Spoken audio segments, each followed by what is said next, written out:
All right, ladies and gentlemen, this whole thing was a joke. There is no Dead Pit tonight. They're not even here. So you guys are just hanging out with me. Okay, I'm kidding. Let's get into it. Before we get going, thank you for the $20 Saturn video. Boy, that would have been really funny if they weren't here. CK and Uncle Bill take their seats at the round table of buttery truce. Dankit Kang hands over glasses of Tang with a side of buttered milk duds. The Butterman welcomes Dead Pit to the Expandables. I'm sure they're reading this in the green room, going, "What the fuck kind of show is?" Anyway, God bless you, Saturn Video. Let me give you your clip, good sir. I feel like people sleep. All right. First things first, before I bring in Dead Pit, I've never seen Brandon this nervous in his life. Brandon, how are you doing? Can you hear me? I can hear you. How you doing, brother? What are you eating? These new watermelon popsicles, delicious, dude. Hell yeah. They're like ice cream truck popsicles, man. Where'd you get those from? Publix. God bless you. Brandon, one quick thing before we get rolling. Shout out to you. I picked up Children of the Corn for The Gathering. Will be a detailed 4-part review in your honor on this. It's the best one. All right, Brandon, you ready to confront Dead Pit? You've been asking me to confront them for years. You said, I want their asses on a silver platter. Oh, yeah. All right, let's bring them in. The first when I gave these guys the link, Uncle Bill comes in the green room and he says, "Where the F is he?" So we're gonna bring him in first. Buddy, the fuck is going on? Uncle Bill, welcome, man. How are you doing, brother? I'm doing good, man. How are you doing? I'm good. I had some pizza beforehand, so I'm a little feisty tonight, but I'm sure 20 minutes into this, I'll be ready to go to bed. Guaranteed. So, Uncle Bill, welcome to the show. Glad to have you tonight. And let's bring in, I don't know if this is the ringleader or not, but he's here. Wes, the creepy Kentuckian. Oh, yeah. What's up, fellas? This is going to be a fun night, guys. I want to have a good time tonight. I've actually got a number of things I want to discuss with you guys. Oh, God. But, Brandon, I want to give you the floor. How did you hear about... How did you hear about Dead Pit, Brandon? I'm going to give you the floor. Hold on. Let's get this rolling, Brandon. You ready? Tell me how you heard about Dead Pit. I'm not really sure where. I think I came across their channel way before they reviewed Ghostface, but it was somewhere around that time. What was your opinion of them beforehand? They're fine. Okay, so what happened? How did you find out that they reviewed Ghostface? I think they shouted me out. They comment on the comment with my channel @ I think. Something like that. They comment you on tagged what? me in the review, I think. What did they say? I don't think they enjoyed it that much.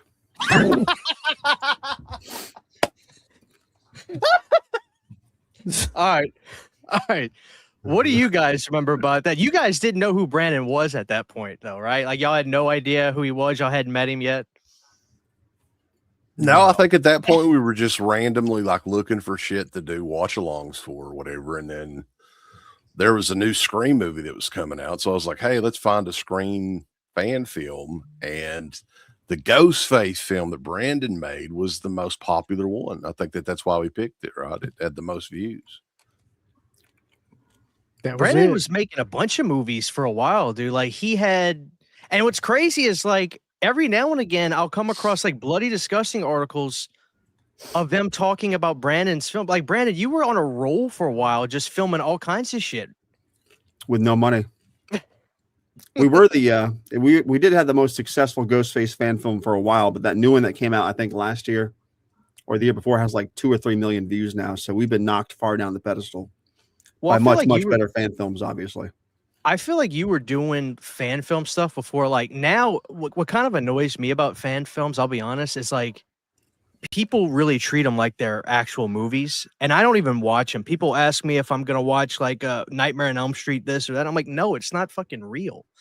I don't even watch fan films I think because at the time we were all hoping that fan films would be a good way to like get into the business versus making a feature film yourself from scratch and taking it to festival and to the whole circuit.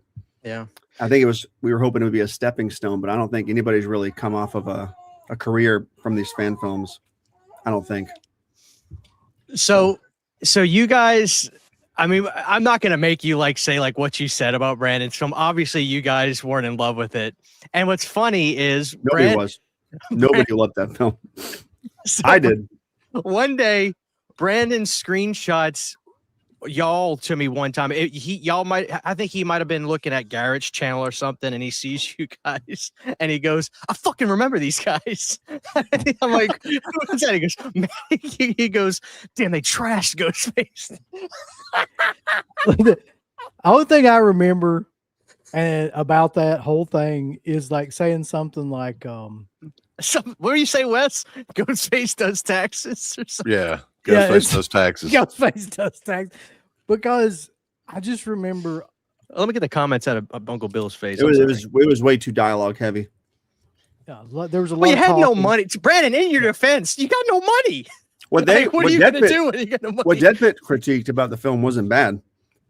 There was this jerk offs in the comment section, like there always is, that I was arguing with. That wasn't really Deadpit. At the time, I was still arguing with people in comment sections. You know, obviously now we've learned to sort of stop doing that. But Deadpit just didn't like the film. It was nothing a big deal. Well, we did put parts of it over, to be fair. Yeah, It they looked put you over, professional. On the bright side, it turns out it was better than Scream 5, 6, or 7. So Yeah. And we said that. I was like, yeah, I expected. Yeah. Don't expect this much from Scream 5 at the time. But no, like I remember the Ghostface guy twirling the knife around quite a bit, and this dude, like the whole first half of the movie. Yeah. Steven. Yeah. He does that. I got a question. That's how he looks in real life, too. It's weird. I do have a question about that movie. Was that fucking spaghetti? There's a scene with the guts like, fall on the floor. That's got to be spaghetti. What is that? Worms? It's pig intestines. Ugh. Oh, geez, Drained. way off. They're drained, cleaned, and we put fake blood on them, but we didn't fill them back up, so they look like they're string bean. But it's actually pig intestine we got from Hayes Meats, the butcher. And they were really weirded out when we asked for it too.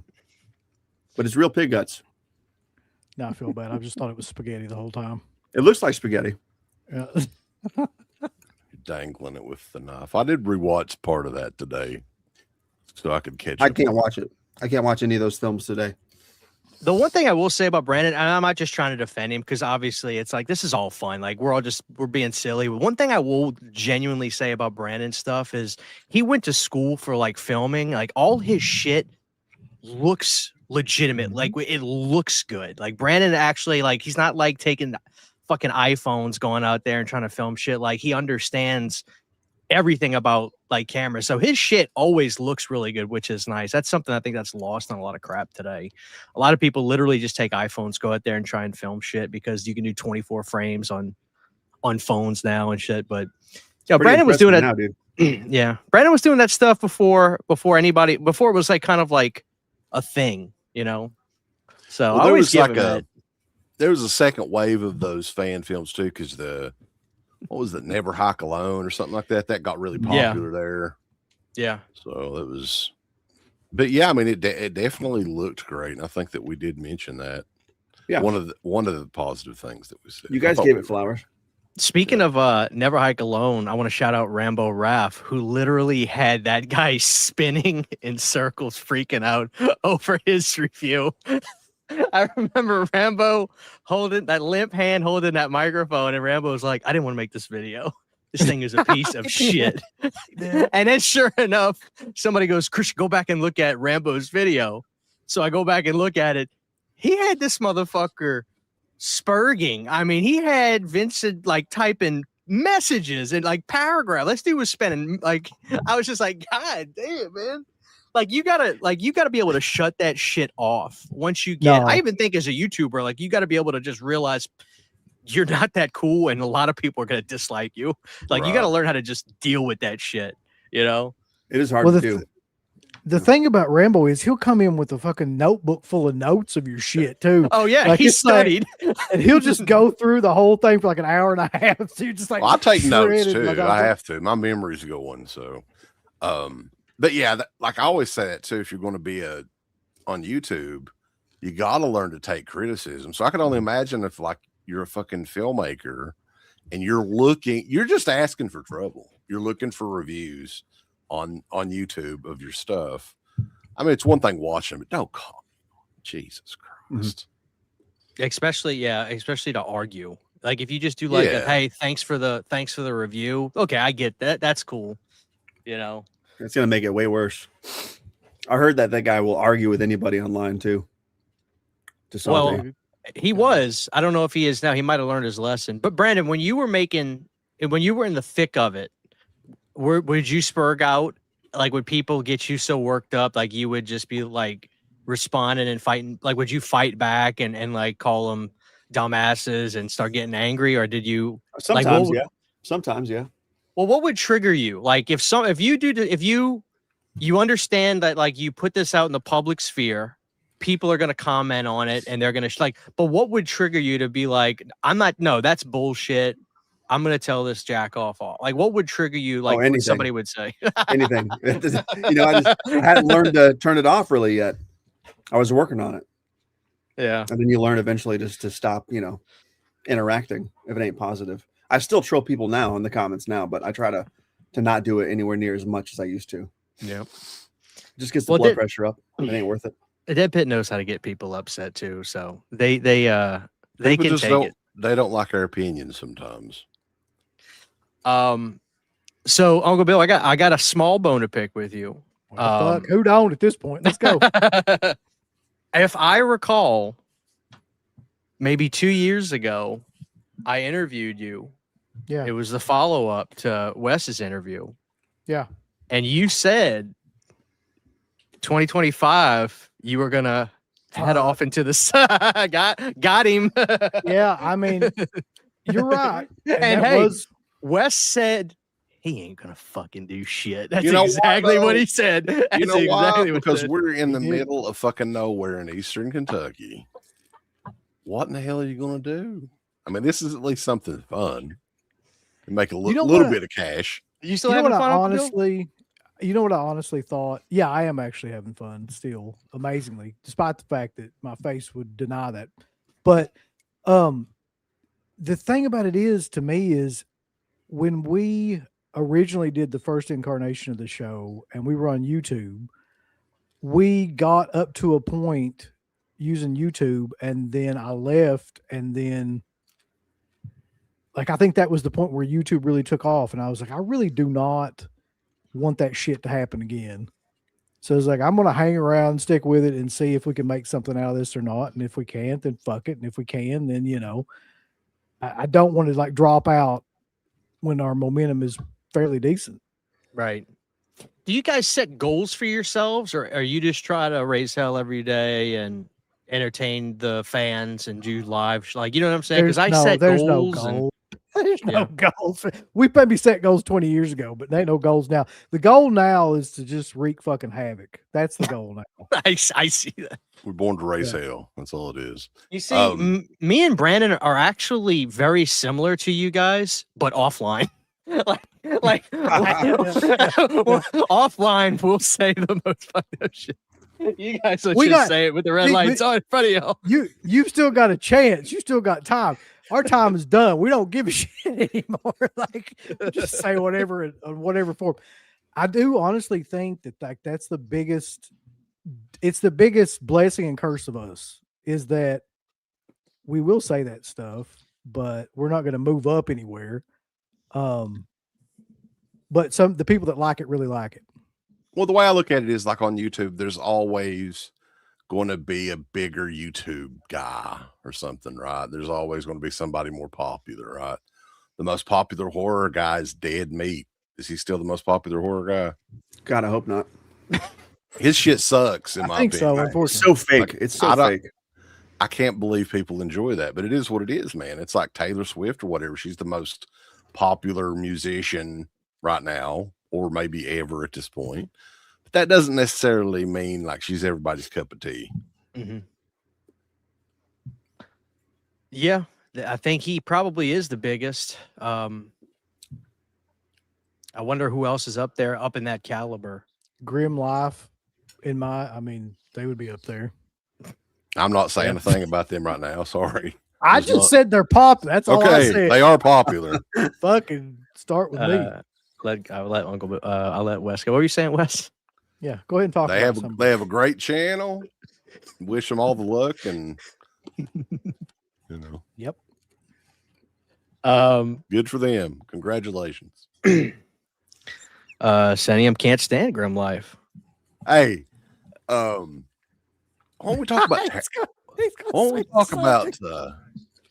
TerraVision Bulls? What do y'all think about all that? Have you talked about that on the show? I saw a few minutes of I think it was you and it was either you and Garrett, or I either saw I can't remember. I've slept since then, but optically it doesn't look good. I can tell you that. I like those guys. I know some people, I think Brad kind of rubs them the wrong way. I've had a lot of people say Brad is a mean son of a bitch. He's always been cool to me, but they got to figure that out, man. And he's always picking fights with people online too, man. I mean, it's not just he's like rubbing Russell people Crowe, the wrong way. fighting around the world. He's like an angry director times 10, posting Yeah. shit online. And the thing is, man, like if you really do a little bit of research on that and look at all the bullshit that they've posted over the last couple of years, and we've talked about it too. I mean, I like their stuff. The stuff that they come out with has all been quality and good stuff and everything. But I think that they're digging themselves a deeper hole as time goes by for the future. It's one of those things, man. It's like, I understand they're a small label, but I don't remember this being a problem for a while with them until maybe over the last couple of years. And I ordered Cutting Class last year. It was probably summer 2025, and nothing yet. I don't even think they have it. I don't even think they physically have them yet. So I don't know. I I don't have anything yet. They have the boxes of some stuff, according to them. Look, I don't know how you feel, but I don't think like arguing with your fan base is necessarily like the best business model. If you I genuinely agree. I just think if you've got dealt a shit sandwich, I always think honesty is the best policy. This is the thing I'd always say about, Scream Factory or these companies. If like if they put out a release where they don't got shit on it, if there's a reason like, hey, you know what, we legally can't film anything and show clips, blah, blah, blah, say it. Like always come out and say, we couldn't have done this or this.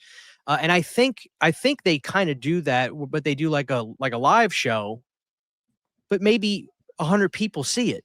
It's not a live show. It's the guy that owns it. I forget his name, not Brad, but the other guy with the ponytail. Again, I've talked to him a few times, nice as can be, but they need to formally like a letterhead that they share, like delay for this reason, because I have to actually go out and search that stuff to find it and listen to the video to see why stuff's taken so long. So you know why they don't do that anymore? It gives them people a paper trail to go back and look. They said this at this such and such time. They can go back and email. And it's like we bitched about Massacre Video for doing a similar thing. The difference is Massacre Video didn't keep coming out with new pre-orders every fucking other week or so, right? For other stuff. Yeah. What was that title? I forgot about it. And what's crazy is Nutbag, baby. It was Nutbag. It wasn't Nutbag. No, it was Jacko or some shit. Pieces. Yeah, Jacko. Well, no, it was Jacko. Murder Set Pieces was one of them. It took like a year. No, it was a Halloween Hack-O-Lantern. Oh yeah, in Hagalander. 4K. Hagalander. Yeah. Hagalander in 4K, that's a baby. good- yeah, I agree. It's a It's great just- movie, by the way. Have you ever seen that? Yeah, love that movie. I tell you what, dude, as soon as I got that motherfucker, I immediately popped it in. I popped it in right from the mailbox to the PS5. It went right in. That's a great one. Yeah. Yeah. No, but I agree. It's kind of sad because, man, I like TerraVision. I want them to do good, but I really hope they figure that out if they got something going on with all that shit because unfortunately, it's just gonna make less and less people want to pre-order anything. What's the point? Just wait till they get it at that stage. Like, I'm not gonna pre-order. I'm just gonna wait till you fucking get it because it's gonna be. I may not want it by that point. I'll never pre-order anything from there again. There's no point in it. Like, I don't want to wait another fucking season. You start out in summer, it'll be like winter of the next year before you get it. Yeah. There was something I wanted to talk to you guys about. Now, you guys have talked about it, but in case there may be people here that aren't aware of the Danielle Harris thing. Are you guys okay? Kind of covering that again for me, so I Can't can. Brandon's got it. That Brandon just had his third kid. He is popping them out, man. Congratulations, man. Appreciate it. Yeah. Appreciate it. You're right up there with me now. Oh yeah. Oh man, so kind of filled me back in on the whole Danielle thing because I actually have an idea about something I want to throw by you guys, but kind of set the stage for the audience tonight. And by the way, we got over 200 people here tonight. Thank you guys for hanging out. Let's get this rolling. Let's talk about Danielle Harris. And by the way, you guys, I had somebody message me that I won't say their name just because I don't want them to be in a position of anything, but they messaged me and they said, I love the fucking picture that these guys found of Danielle to put on the thumbnail. And I was like, yeah, they made sure they got the most unflattering image ever to use. She did that to herself. But yeah, do you want to start with it, Uncle Bill? How it all Yeah, started? Give the audience the whole thing. That way we can relive it. So okay, here's where it kind of like sprouted from was that she did this interview where she talked about she raised all of her prices on all the stuff at conventions that she was doing, and then she would go around and tell like other celebrities, hey, I think D Wallace, you're D Wallace, like you don't need to be charging $40, you need to be charging $100 or $80 or something like that. And so she went around and just kind of like told everybody, you raise all your prices, this and this. And then she said, and when I go to a convention, like I always request like first class, flights and things like that. And I request like, my hotels be Compton. I won't go to any of these places unless they do this. And like, I tell everybody else to do these things too. And we're sitting there listening to this and we're just like, what the fuck? Are you like the Johnny Appleseed for like douchebags? Like you just go around spreading like douchebaggery amongst people. Like these fucking conventions are like way too expensive as it is. And you're just going around hyping everybody up. These people haven't made shit in 30 or 40 years. Like in my opinion, they'll be glad anybody would come out and say hi to them, let alone pay them $40 fucking dollars. Now they want $100. Go fuck yourself. Mm-hmm. Like Jesus Christ. So that's where it started. Though. We wasn't that mean though, actually, at the beginning, believe it or not. Sorry, there's a child present. should not be cursing. The whole she don't have the headphones in, right? No, she oh yeah, that's a saving grace. So what? I said in 10 years we'll play this back for you, kid. Oh yeah, for sure. So you say that, does she then hear about this or? Well, it's not only that subject, which, that definitely pissed her off, but it was the whole Scout Compton thing too, where their podcast ended. Yeah. And we were kind of hinting at ultimately what happened. There was some sort of falling out. We didn't know what it was. Right. And then like this was on, was it Thanksgiving? She sent that message. I think it was on Thanksgiving Day. It was Thanksgiving Day. Yeah. And I was like, I saw it on my phone, like 3 unread messages from Danielle Harris. And then I was like, holy shit. Cause I was so excited. And then I read it and I was like, oh, God, is she fucking kidding? And she said something about us unfollowing her now or whatever, like demanding us to unfollow her. Like it'd be that big of a deal. Like we would care. Just block y'all. I know. That's what I was thinking. Like, why do we have to unfollow you? Like, just block us. Yeah. And then But she that, also said that What she else was did she like- say? She said something to the effect of, I'm paraphrasing, like, don't you think I'm worth all this stuff because I've been a horror person, or I don't know if she said icon or something like that for 30 years. And I mean, in my head, I'm like, no, not at all. But like, or why that- shouldn't I ask for first class tickets? Right. Right. If they're going to give me first class tickets, why shouldn't I ask for? What we were saying is like, yeah, Danielle Harris, why does she even need it? Because she's like 95 pounds, she's 4'11" or whatever. Right. I could understand Ken Foree is a 70-year-old, man with bad knees. He's he's a big guy with bad knees. He needs, of course, bigger seats and everything. But yeah, I don't know. That's where And it all started. What did you guys say about the podcast ending? I'm just curious. Like, what was okay. y'all's speculation? Because I have a theory that I'd share, but I want to hear what you guys have to say about that first. And this is strictly a theory. I don't know anything. But so I the do only have a thing theory. I know is that coincided with some sort of movie that they made. They co-directed. They co-made, yeah. And it was right around that time that podcast ended. So Of course. my assumption has always been that something happened on that movie that caused them to like quit doing that. I don't know what it was, but I think it had to have something to do with that.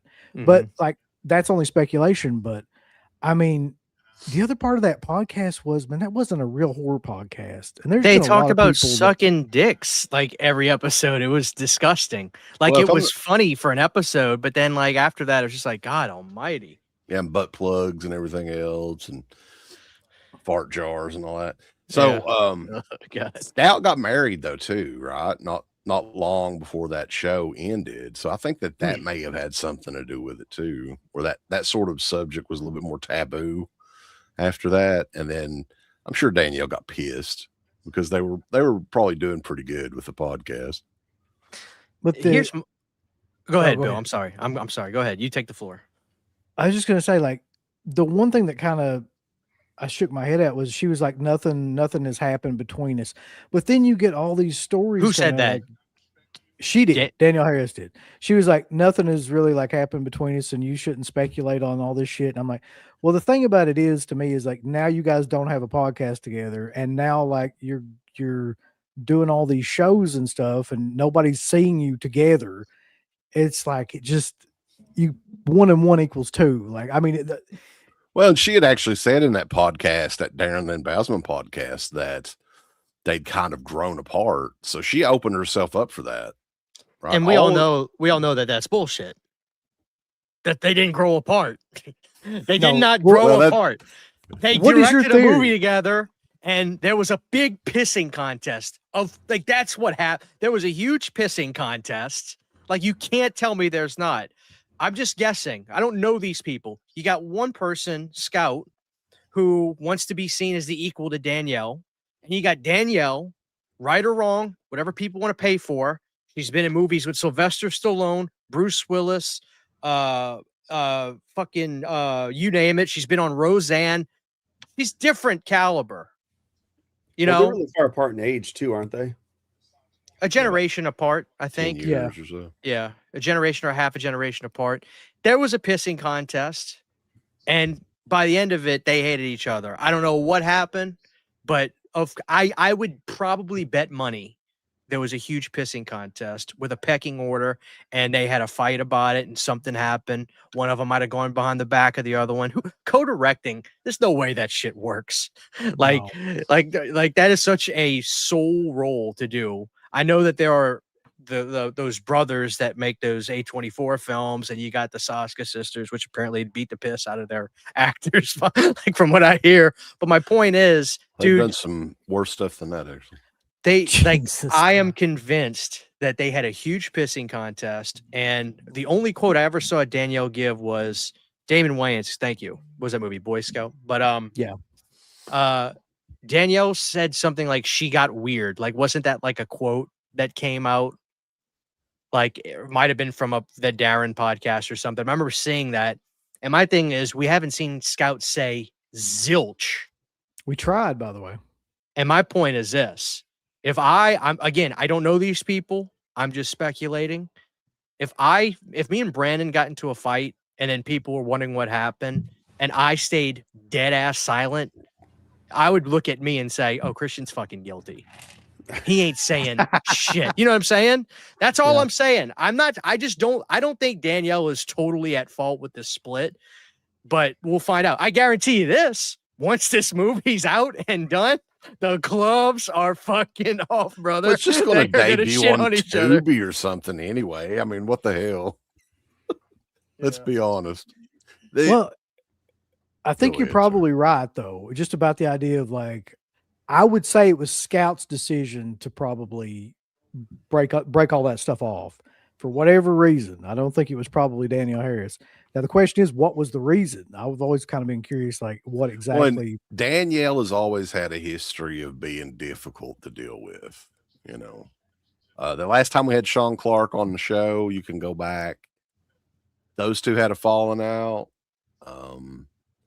That and was I'd heard- public. Like he talked about that publicly. He talked about that on the show. on the yeah. show, yeah. Yeah. Oh well, there you go. So, and she's just had a reputation for a long time. That's fine.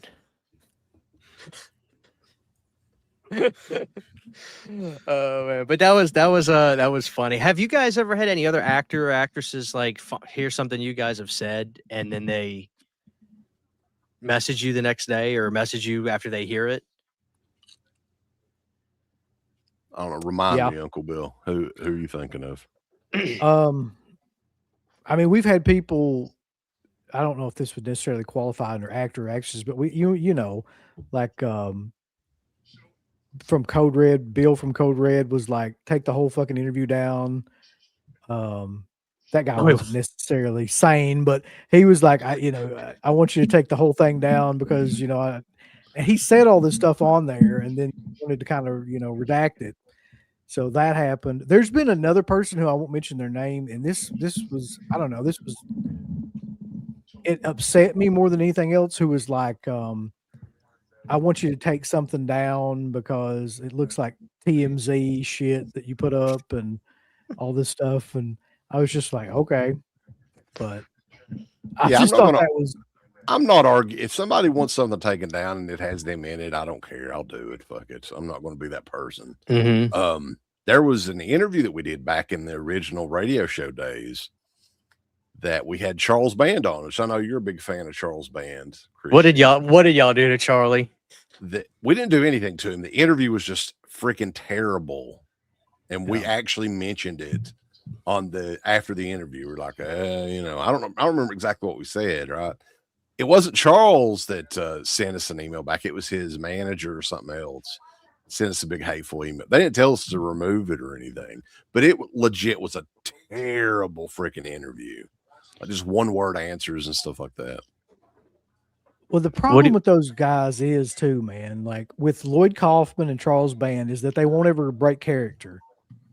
Like they've got that character of like, how they're supposed to act, that Uncle Lloydie stick that he does. He never breaks that. And if you're not breaking that, we couldn't get any kind of real answers out of him. He was still acting like, the character you see that's on before the Trauma movie comes on. And so he's not going to tell us anything. And Charles Band was kind of the same way. They're kind of just like portraying an act. This is actually a good point. Do you remember what year you guys interviewed him? Was it like around 2008, 9, 10? It's like probably 2006, 2007, possibly. Yeah, he probably was nearing bankruptcy. Did y'all pay him or was it a free interview? We've We don't never paid anybody. We've never paid anybody. No. That's shocking. We're from Eastern I'm not shocked. I'm Kentucky. saying it's shocking. It's shocking that he did that then, especially around that time.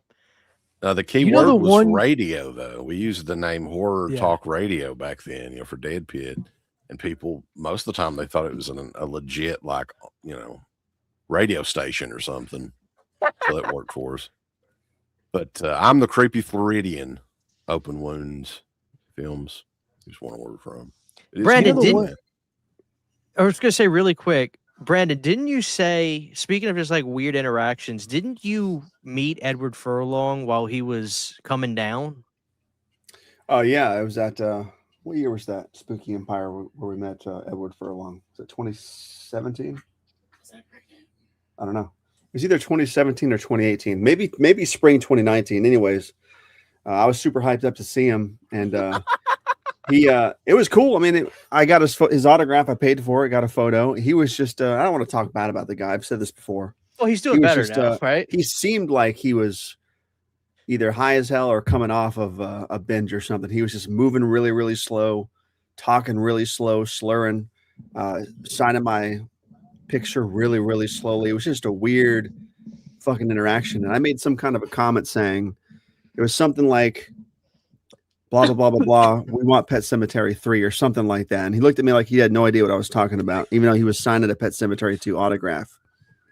It was just very weird. It was really strange. It took him a long time to kind of hobble out to me and take a picture. I mean, I don't regret the encounter, but it was very strange. So very weird. Did he spell everything right? Yeah. Oh. It was just That'd be bizarre, bad man. if misspelled his name. You know what's funny is I think Wes, you had the same interaction with Miguel Nunez. Like he signs Friday the 13th stuff with the name Spider on everything. Like he says he puts his Return of the Living Dead character name on Friday 5 posters and stuff. And I hear that like he doesn't even make eye contact with half the people. He was on the phone the whole time when I met him. So I go up to him and he wasn't on the phone, and then the phone rings. Hey man, whatever else.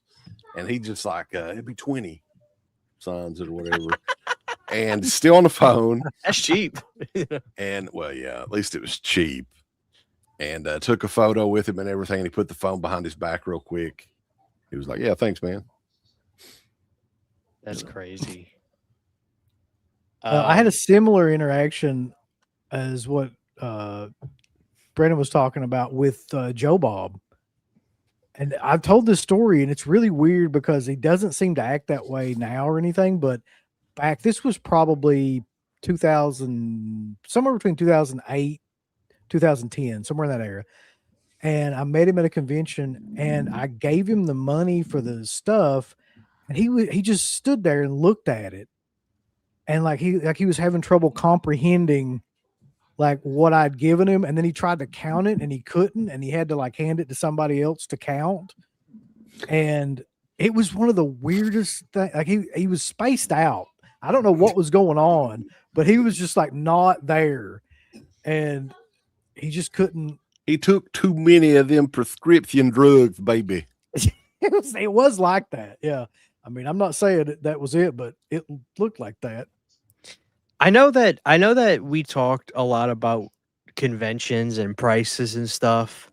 And I think it was like on Facebook, somebody like shared a picture of a broad paying for hugs. Who was doing that?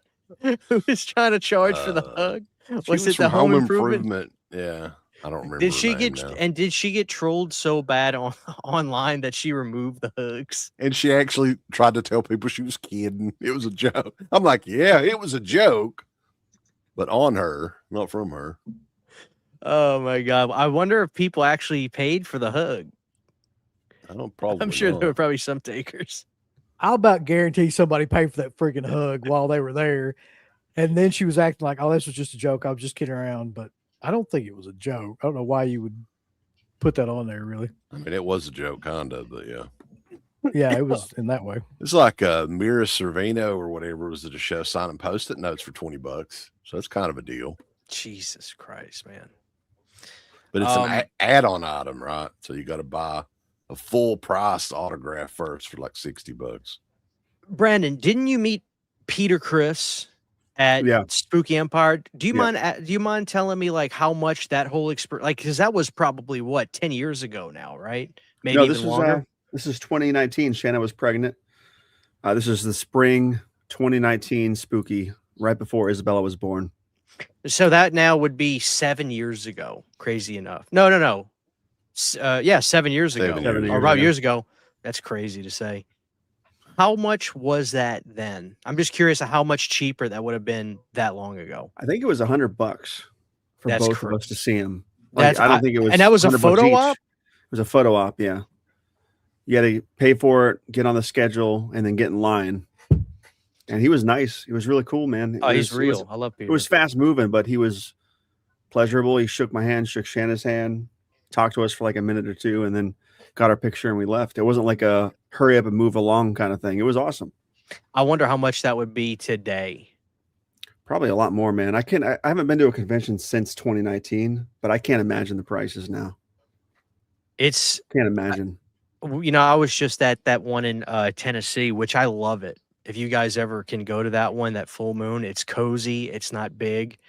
You can actually move around and hold your arms out.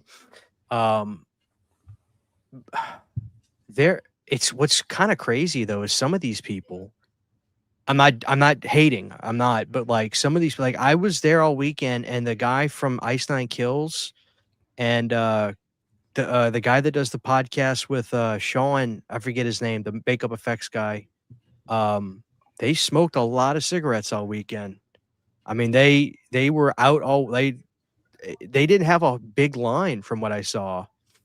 And I don't know if there just weren't a lot of people there to see them or not, because it was kind of an eclectic group. But Alex Vincent probably smokes 20 packs of cigarettes all weekend. He would go to sit down if nobody was in line. He'd go smoke, then come in. If he saw nobody at his table, he'd go back out and smoke again, and then go sit down. I bet he was And smoking then- more than cigarettes, actually. Oh, dude, he looks tired. He looks exhausted. Like when he came up to us, we were out in the front of the hotel, and like I just kind of feel bad for him. Like he just looks like he's miserable doing this.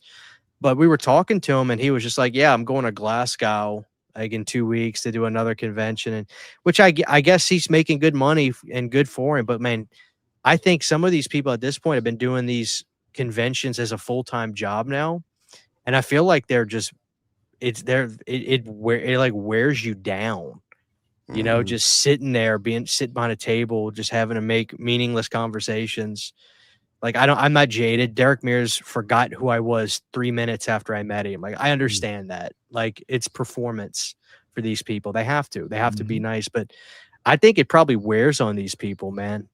Like the guy that plays the hitchhiker in Texas Chainsaw, I keep wanting to say Ed O'Neill, but that's the man. It's just Ed Neal. Ed Neal, Yeah. dude, that guy has like essentially like been on tour for 30 Yeah. years. Mhm. I mean, look at Kane Hodder and Savini. Imagine how Yeah. many shows they do a year, and then multiply that by 30 years or almost 40. They've probably been doing it. And like, it's crazy to think about. Like, no wonder they don't ever want to talk to you. Well, I mean, Kane's good, Savini's not, but like, God forbid you talk about any of those movies, like the more popular movies, because they don't give a shit. I'm here to tell you, they don't want to hear about it. The funny thing yeah. is we sat beside of Kane Hodder one year at Scarefest, and he was steady. He did okay, and he was charging like I think it was $20 an autograph or whatever. And we went to the Horror Hound show a couple of years ago now. I think it was 2024, and Kane was there and had a line, right, much longer than anything at Scarefest, and it was like $80 a signature for Kane now. And I was like, holy shit! And he's What the 100 now. hell? Is he 100? God.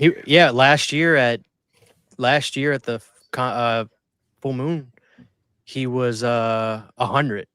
I see Hunter saying he's 80. Maybe at different shows he'll drop the price if the crowd is bigger. But man, 2004 it was $5 when we first. That's what I was met getting him. ready to say. It had to be somewhere between like $10 to $15 when we met him. It was $10 for an 8x10 and $5 to sign whatever item you brought. I have a rule. Like to me, my max is 60, and I felt really shitty, but honestly, I get over it pretty quick.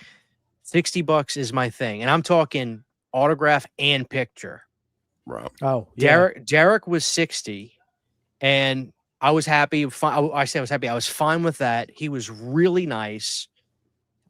He actually wanted to talk to me. He was like, "Hey, ask me something. I don't want you to just get a picture and walk away." Again, I get it. He's not going to remember me, but at least he made me feel special.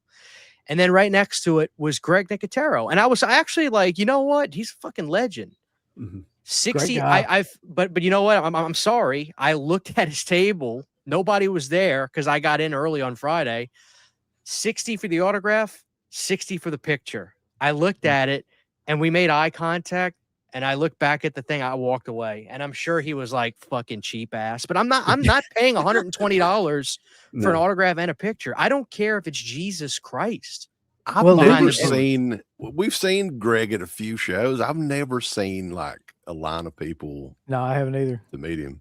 ever. When we started doing conventions, he was signing shit for free. This was like, Well, like you said, they were promoting movies at the Yeah. time, though. yeah. And he was promoting like his stuff because he was in Day of the Dead was coming out. Yeah, because That's what like he was Anchor promoting. Bay would like sponsor the shows, or Lionsgate or somebody would sponsor it and bring these people in. They would pay their guarantee or whatever. Here's the thing about Nicotero though. Like if you go to Living Dead Weekend, like he comes to all the parties and shit, and he'll just walk around and talk to everybody. He doesn't care.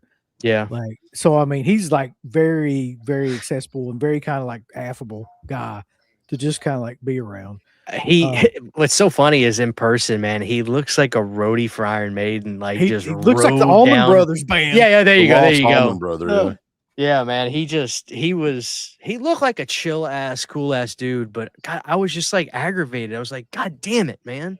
Like, why, like just 120 for all this shit? And there may be a chance that they charge more for the smaller conventions to make up for less volume. I don't know, because I know for a fact Kane was 100 at the last one, and I'm just like, no, fuck that, man. I just can't. Well, I can't do it.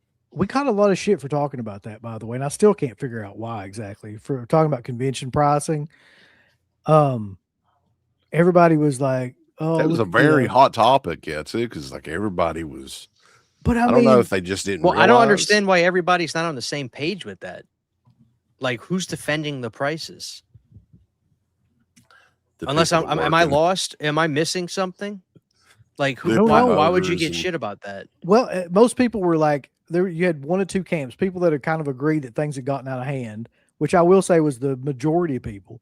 But then you had the other camp of people that was like, you know, you should shut the fuck up and let people spend money how they want to spend it, and like it ain't none of your business. And these people are, you know, making a living, and they deserve to make a living now that these movies are over with, and prices on everything are going up, so prices on this should be going up too. And I was just like, I don't think there's inflation on somebody signing autograph. Is there? Like, You'd almost think it's inflation? worth less, because how many fucking Tom Savini autographs are out in the wild? Brandon could probably go to the flea market down the street and find a Oh, Tom 100%. Savini autograph. Yeah, and it's like That they always was- give you the that- excuse too that people are reselling this shit. I'm like, go on fucking eBay and look Nobody's and see reselling. what You is can't sold. resell it. Danielle Harris autograph. Look if any of them is sold under or over, $40. None of them. Brandon, have. do you ever even have any desire to go back to a convention, or you think you're done? I kind of miss it, but I just feel like such a tool also for spending the amount of money we spent that last couple of years getting autographs and photographs and stuff. Like it was cool. I'm glad we met Sid Haig and Elvira, Felissa Rose a bunch of times. Well, did you meet Elvira in the getup, or did she just have was she wearing she her was Kmart kickers? She was just a regular out of the getup. She was cool as hell. Like everybody we met was cool as fuck. But have you had any bad experiences? yeah, we did. The chick, because Shanna loves Hocus Pocus, and that witch who plays who rides the vacuum cleaner. What's her name? Catherine Najimy, I think. Yeah. Yeah. Shanna was stoked to meet her at Spooky, I think in 2017 or 18, because she was going to be there. And we were walking around all morning, and we finally found her table. And for some reason, I guess she was like bailing early that day or something, because we walked up and she was like packing up her table.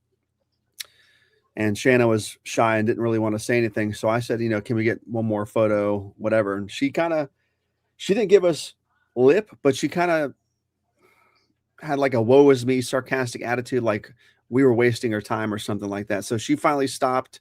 Shanna gave her the money. She took a photo and signed a picture and gave it to her. And it was just it kind of soured Shanna's whole taste of that actress, because she was just kind of a bitch. She just was. I'm like, if you're not going to be in good spirits at those conventions, don't fucking do it, because you're going to make money. But I don't know.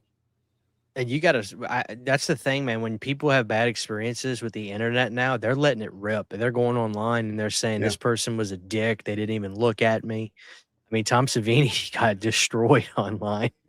But what's funny is I had the best experience with him I was like, it was weird. Like, it was really weird. He was so nice to me. It was unbelievable. And everybody said, Christian, he's going to treat you like shit. He's just going to as say, long give as me you the money. didn't, as long as you didn't talk about any of his movies, you Christian should've been brought him a fine. meat tray is what it was. You know what? I always have an icebreaker, you know, and I tell people that ask me, as I'm going to my convention, what should I do? I said, don't be awkward and look at him and just say, I love Halloween too. Like, I said, just say anything else to be human. And I'm like, my icebreaker is always, if you get a picture at the table, say, hi, lovely to meet you. Can you help me? I can't decide which picture to get. Which one do you like? And then they'll be like, oh, I love that one because blah, blah, blah, blah. And I did that with Tom. And he actually, here, I'll show you.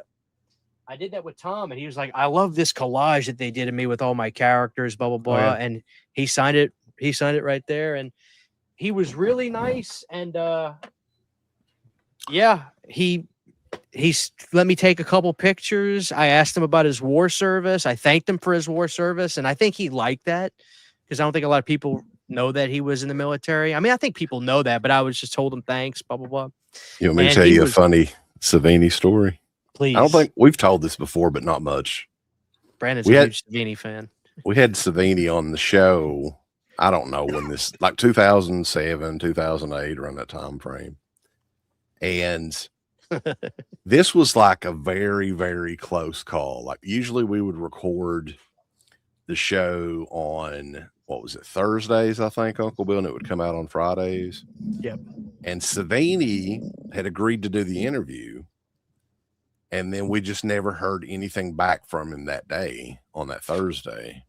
So we had recorded the majority of the show and basically cussed Savini out for standing this up for the interview. Right? And then I was getting ready to put the show up or something, or maybe this was the week before. I don't know. I can't remember. But yeah, he last minute, you know, he's like, oh, something came up. I'll do the show with you tomorrow or whatever. So Uncle Bill was like, he called me and was like, take that section of the show off, remove it. And the weird thing is like, we were kind of expecting it to be a shitty interview, but it was great. He was great during that interview. So I guess it just depends on when you meet him. Well, Christian, did you hear the story that Felsher told about him meeting him for the first time? Didn't somebody have Savini troll him? Or No. Okay, so he was a huge Savini mark, clearly, right? So he goes up to him and he hands him, like, this was when Felsher was probably in his 20s, I would say. He met him the first time. He goes up to him and he hands him a copy of Night of the Living Dead 90, you know, for him to sign. And Felsher said that he looked at it and he goes, oh, great, the worst time of my fucking life. And then just like signed it and gave it back to him. And Felsher said he went home and cried. What a bitch. Little Mikey Felcher. He cried. What a bitch. Come on, Mike. What are you doing, Mike? He told this on our show. So I mean, I'm not telling On the you air? it hasn't He been- admitted yeah. it's on the air? Yeah. Oh my God. So, but then I was like, well, what the fuck? I mean, so he had as bad of an experience as like I did with meeting Savini, but like for some reason he said like after he got to like go around him more, I guess like he doesn't realize how he's acting. It was kind of his impression. Like he doesn't understand that he's coming off like a dick, I guess is his theory. I can understand that. I mean, this guy Savini, he's deceptively younger looking than he actually is. I mean, Savini grew up in like the 60s. You know, I can imagine he is. Savini's probably close to 80 years old at this point, isn't he? How old is he? Yeah, I Yeah. think he is. I think he's Yeah, he's either 79, 80. He still keeps himself in pretty good shape, I think, but I don't know. It's funny. He did an interview with I don't know if Brandon, you saw this, Sean Clark and Christopher Nelson.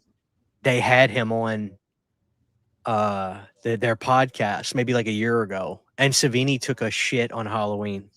Like really? the first thing of the interview was him just shitting all over Halloween. And what he said kind of made sense, if you want me to be honest with you. Like the first movie of the whole franchise. The original movie. Oh, God. The original. He trashed it. And that's like Sean Clark's like his whole life is built on that movie. I know, I know. So you got to go watch the interview if you can. But essentially, Savini gets on. He's like this, hand on the face, like leaned up. And they're like, Tom, and he was late to that interview too. Tom gets on. Hey, what's going on, guys? And they're like, so Tom, like when you were like getting into the business and what movies going on were like happening that were kind of like, hey, blah, blah. And he was like, yeah. And we were making, while we're making like Dawn and doing this, blah, blah. There's this crappy movie called Halloween coming out, which I just think is the biggest piece of shit. And then Nelson's like, why? And because here he is working on the fucking like 13th one. Yeah. And then Savini's like, the beginning of the movie, you see somebody put a mask on, go up and stab the girl, and then the girl's way higher than him from the camera. So what was it? Yeah, he was basically saying that like everything proportion wise is wrong in the movie. And when you see the glasses go on the person that goes up and kills the sister, it's way above the sister. Like the camera angle is looking down at the sister, but then it goes outside and it's a little kid. And so he's like, so the little kid didn't even kill the sister. It makes no sense. It's stupid. It's still they had no idea what they were doing with that movie. So he was trying to say that like they screwed up by making the camera be way too high when the sister's getting killed because the kid was like 4 foot tall. And he just shits all over the opening scene. And I was like, well, that's kind of true, but I mean, goddamn. But he hated it. He was just making fun. And they're just sitting there just kind of like, oh shit. Yeah. Like how is the rest of this? How is the rest of this thing gonna go? It is true. What he's saying is true. But also, I mean, look at Dawn of the Dead. I mean, the special effect makeup, and that's not necessarily the most convincing shit ever. Yeah. And I love that movie, but come on. Like, did he do the makeup on the Prowler? What, he put a bag over some dude's head? Like, with the character, a green bag. Yeah. Oh man, but I was a little bummed out with the 4K that they did for Night of the Living Dead, because he described the opening as it like going from black and white and then fading into color. Mm-hmm. I get the damn thing. I'm so excited. I'm like, that sounds really cool. That some bitch is black and white. The zombie shows up. They tussle. All of a sudden, boom, just goes straight to color. I was like, they didn't fade shit. They just, But I don't know. I've read books about that movie. Now I don't know how you guys feel about John Russo. People shit on him so much. The only thing here's what I'll say about John Russo real quick. I mean, that dude will sell you anything. That's the one thing about Russo. He sells canceled checks from Romero. He sells bullets. I'd buy a canceled Romero check. I mean, anything you can think of. So God bless him for, doing the Carney racket and everything, but it's a little much. I'll say that. Brandon, you never met Russo, have you? No, I wish. I want to meet Russo so bad. I have his autograph. I've had friends make sure. I have a buddy named Lauren. I was like, dude, he's never coming to Louisiana. Just get me his autograph. He did. He got me his autograph. But dude, he's still kicking. He's like 86. Listen, he's great. He did the Q&A before they showed Night of the Living Dead at Living Dead Weekend, and he stayed on for like an hour. It's probably close to an hour just talking about, answering questions and talking about. He's great in person like that. It's just he's just anything for $1. Well, he kind of embraces that too. You know what? Right? Hey, I don't blame him. He never got paid for the damn movie anyway, so let him get. Well, the whole Night of the Living Dead 30th anniversary edition, that's his. Like that was his baby. Oh, dude, I had a blast with that. I didn't even know that thing existed until I think Garrett showed it to me. I immediately went on eBay. I bought it, and I was like, holy shit, this is terrible. It looks like they got, who's that demon priest, Anton Fig? He looked like a guy from Disturbed or whatever. Huh? Yeah. Yes. I was like, who the hell is this? And then Bill Heinzman gained 60 pounds. Yeah, and they spray painted him white. They cut to the casket in the beginning, and they show Bill. I was like, damn, he got like fat.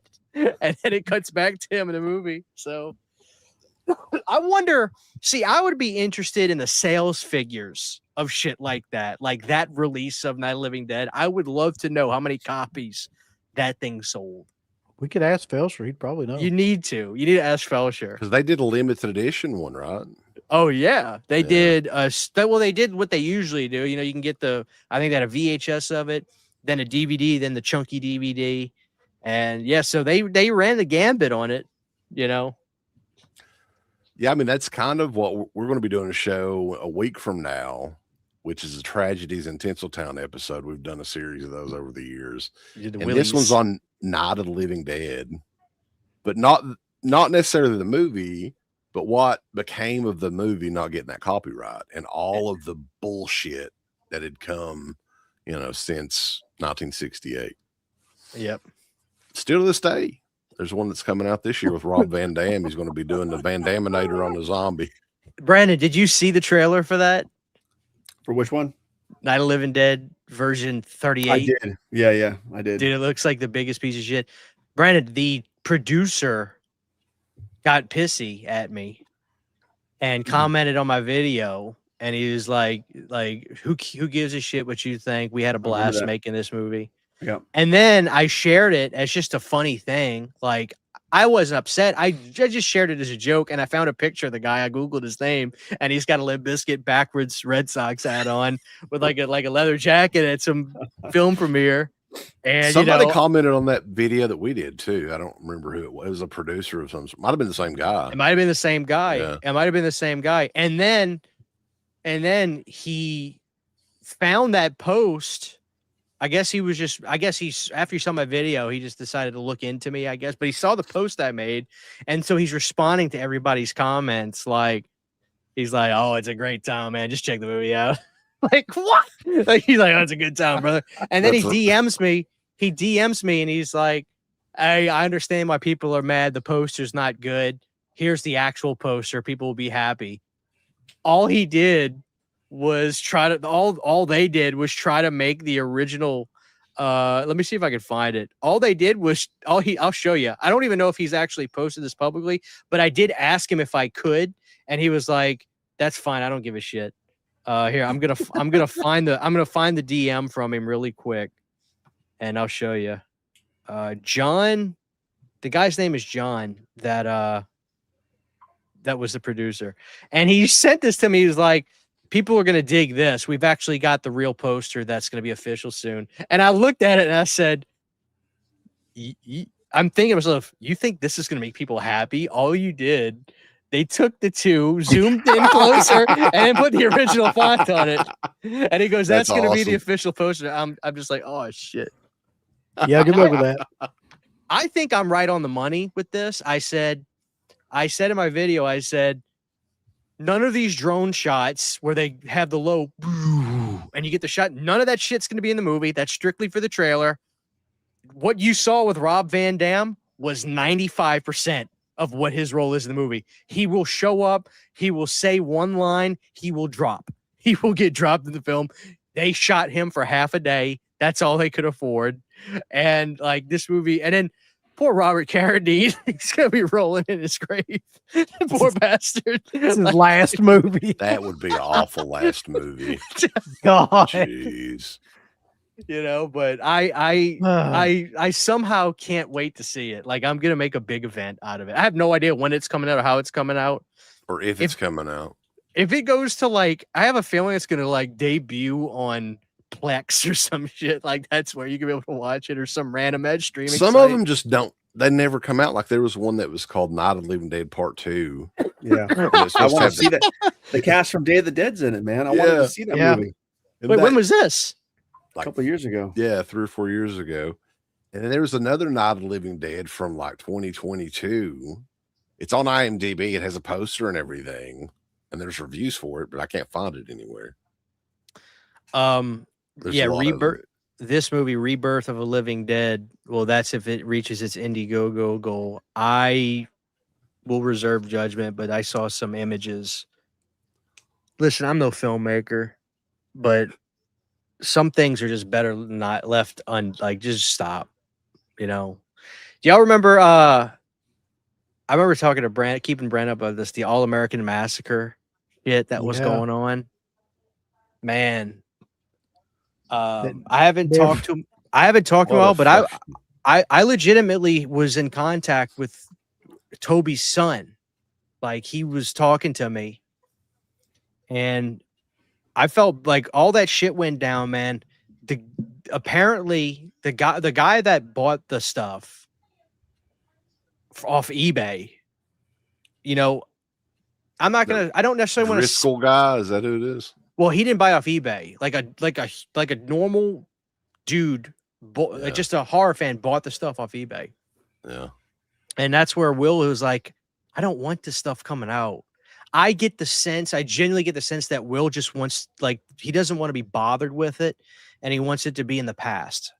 Like, so when I would talk to him, he was just like, just can we just put the kibosh on this shit? I'm not interested in any of this. And so I ended up talking to him, and I actually liked Will. He was really nice, and I got the sense that he's just like, I've moved on with my life. I'm not interested in relitigating or talking about or being involved with this kind of stuff, which fine, you know. And then the guy that bought the stuff, from what I understand, and somehow Driscoll found him. And I will say this, Driscoll does not like me, and he doesn't like Brandon. Brandon doesn't know that he doesn't like him. I'm gonna tell you, me and Brandon did a video talking about the updated news on we were talking about the new Return of the Living Dead coming, and I just made mention about that piece of shit that apparently has got completely kiboshed with Linnea Quigley. Dude, you notice none of that, all that shit disappeared. It's gone. No post about it, no announcements. They stopped talking about it. They're still promoting Miguel Nunez and Beverly Randolph or whatever. Last time I saw on their site. Well, maybe so, but here's the thing.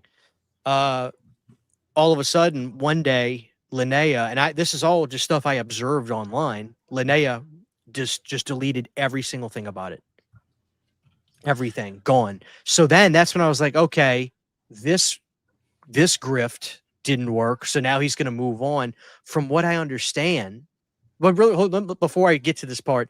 So in that video, we're talking about the new Return of the Living Dead, and we were actually talking about, it was cool that they got Tony Gardner, and then they casted the guy that was Salem's. He played, which I hated that movie. Brandon liked it, but the guy that played Barlow in the new Salem's Lot, actually a decent actor. We were like, well, that's cool.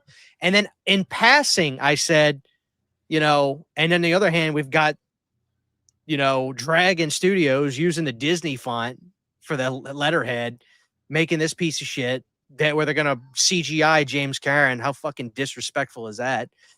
I get emails from Dragon Studios. You don't know what you're talking about. Be careful what you say. Defamation is a real thing. Blah blah blah blah. And I don't respond to it. You know, whatever. You know, it's just my opinion. And so when all this shit started going down with All American Massacre, I started getting more emails from Driscoll. And he's like, get me in touch with Will. I can help him get American Massacre done. I can help him. I can help. And I never responded to any of it. I'm not going to give anybody Will's information, nothing like that. Somehow that guy found the guy that bought the shit off eBay. Driscoll did. And apparently he connived him and got that material and was going to do some kind of AI movie based off of the little and he did, all the guy had was outtake, almost like just behind the scenes silly footage. He didn't get like clips from the movie scenes. It was literally just cameras rolling in the backyard and everybody being silly. He was going to take that and make an AI movie.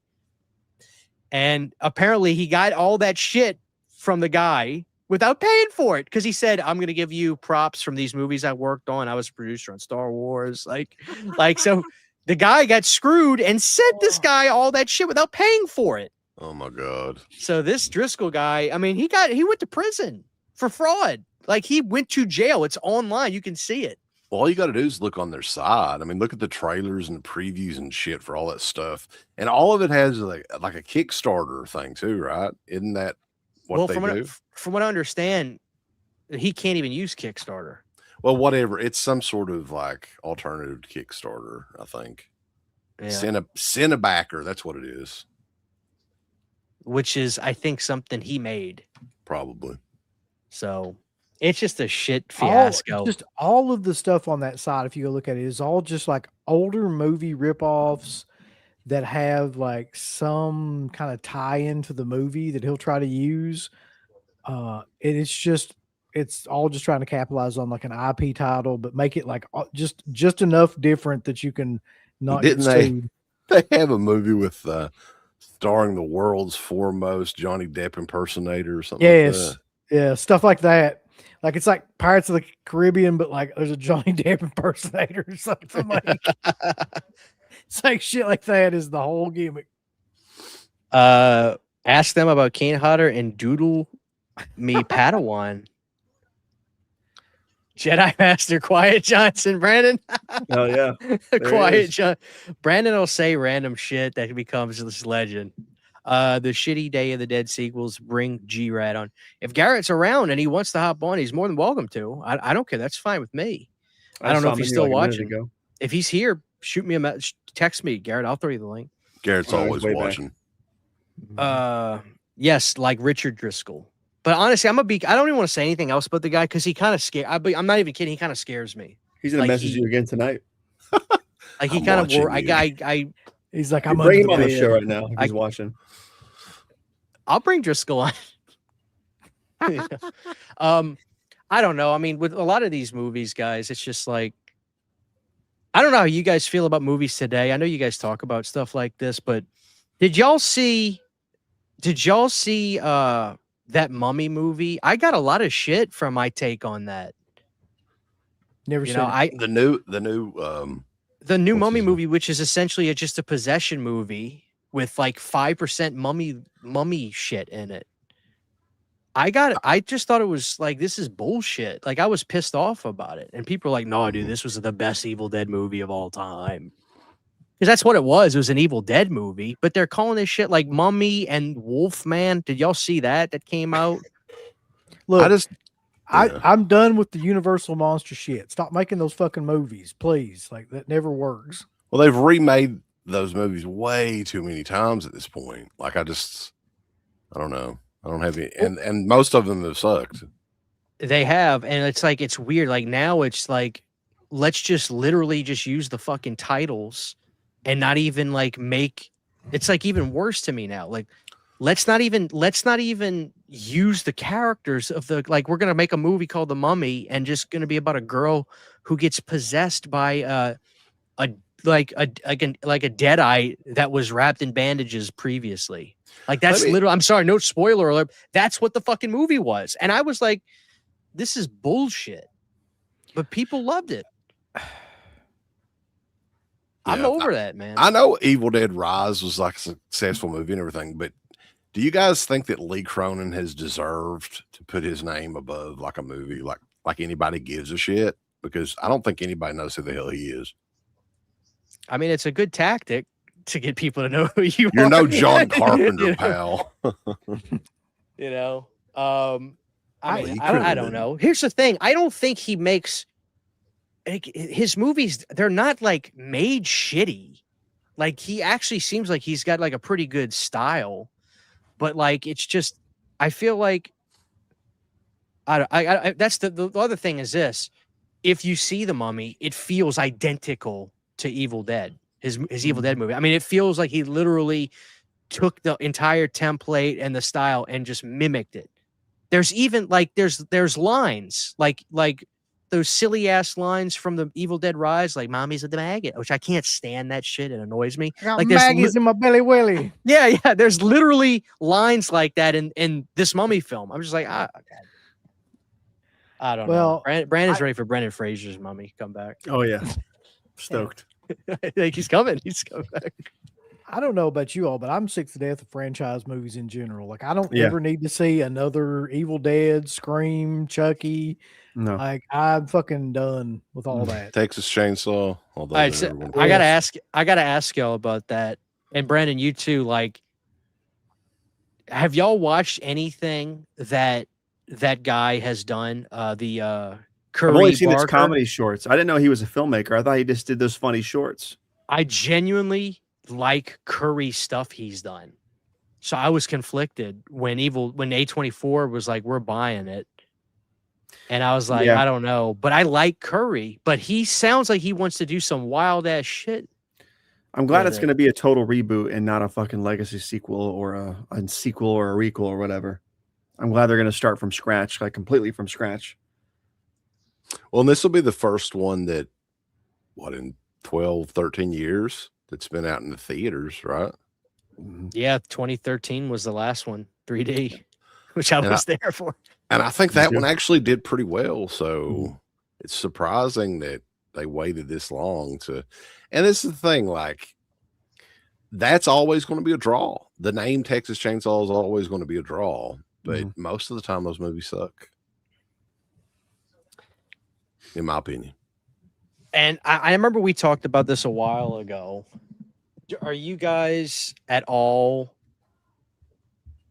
Are you still like pretty much like, yeah, there's like Crystal Lake, this whole TV show thing is shit, or are you gonna give it a shot, or like what do you think? Because a lot of people they have I feel like there's zero interest in like Pamela Voorhees in general. Like people just don't give a shit. Which me, I fucking love.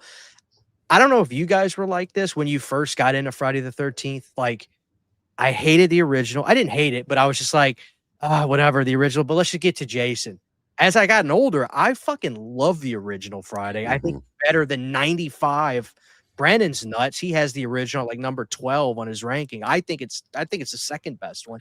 I fucking love the original Friday. So it does make me kind of want to give it a shot, but I don't know. I mean, it's so weird for me to just see that A24 is doing this when they were the studio of anti all this. It seemed like they were just like original. I mean, what do you guys think? Yeah. Well, first of all, like the thing about Friday the 13th to me is it's really a mediocre slasher film to me until Betsy Palmer comes into the picture. And then when she comes into the picture, I feel like I always want to go to her scenes because she is really, really good at playing crazy in that movie to me. The rest of it just feels like it could be any slasher movie from that time period, like any interchangeable kind of movie from that. It kind of drags a little bit up until that point, in my opinion. But the idea of A24 doing that movie is it's odd to me too, because like exactly what you're saying, like that was just like their whole mission was to not do films like that. We're going to do this elevated horror shit. And it's like, it's not slasher films, it's a psychological horror with these, deep meanings. And now they're like, no, come to find out, fuck it, we just want money too. So we're going to do this. Which, to be fair, I think like we're insinuating that they're like, we're OG only. We're not going to fuck around with all this franchise stuff. But I mean, they gave the impression that they were like that, especially when they had like that X stuff going on, the slasher movie that they did, which turned into a whole different kind of slash. I wouldn't even call it a slasher series. The first one kind of was, but I just felt like it was insinuated that and my thing is this, it's just like, maybe when Crystal Lake finally comes out, we can at least have a gauge on what to expect with Texas Chainsaw. Cause I forget they're doing a show of that too. I don't know. Me and Brandon talked about that. That happens. Me and Brandon talked about that. I don't think Brandon agreed with me. And you guys may think this is fucking crazy. I think, fuck it, do a sitcom. Put the family in that like bunker at the end of part 2 and do a sitcom. Like, what are you gonna do? Like, I swear to God, though, a laugh track, the whole thing. Like, at this point, why would you not? They've done so much other stuff with these franchises. Well, best case scenario for them, I mean, what are they expecting? Like, how many seasons could something like this go? Best case scenario, a couple maybe. Like, it's not. And like, where's it going to be on? Like, where is it going to be a Peacock as well? Like, take it back. I don't. It's know. a shame, man. Like, how many years has it been since 16, 17 years since the last movie? So you pretty much have Friday the 13th. Yeah, 2009. Crazy. Yeah, 17. What the? So basically, you have to reintroduce the character somehow. Most people think about that. Do you like the idea of TV series from these movies? Because I hate that shit. Man. Yeah, I don't like it at all. Insane. Not a fan. I know I'm still old enough to have grown up to where TV was looked at as lesser than. Like I always looked at anything as TV as just like lesser than. And now I know that it's changed now. I'd even argue that people kind of like look up as, I think they just call them limited series now, or like whatever, as even, bigger deals than sometimes movies. But I don't know. I mean, what will honestly happen is maybe one of these might be okay, and then they'll be like, okay, well, now we got to get the Halloween universe going, brothers. We got to get Michael, which is so crazy because Michael, what's he doing the other 364 days? Is he going to sleep in the cave with that parrot man in 5? Was the Chucky show, is that considered a success? Like, I'm trying to think of the ones that I know. Bates Motel did really well. Bates Motel did good. Scenario. But it was also, I think Bates Motel, it had if you watch that show, it definitely felt like it had its own identity, but it was also at a time where it wasn't like everything was getting announced to get TV shows, and that just kind of happened. And I felt like it was an organic build where more people kind of watched it as it went along, but that show Hannibal was really fucking good.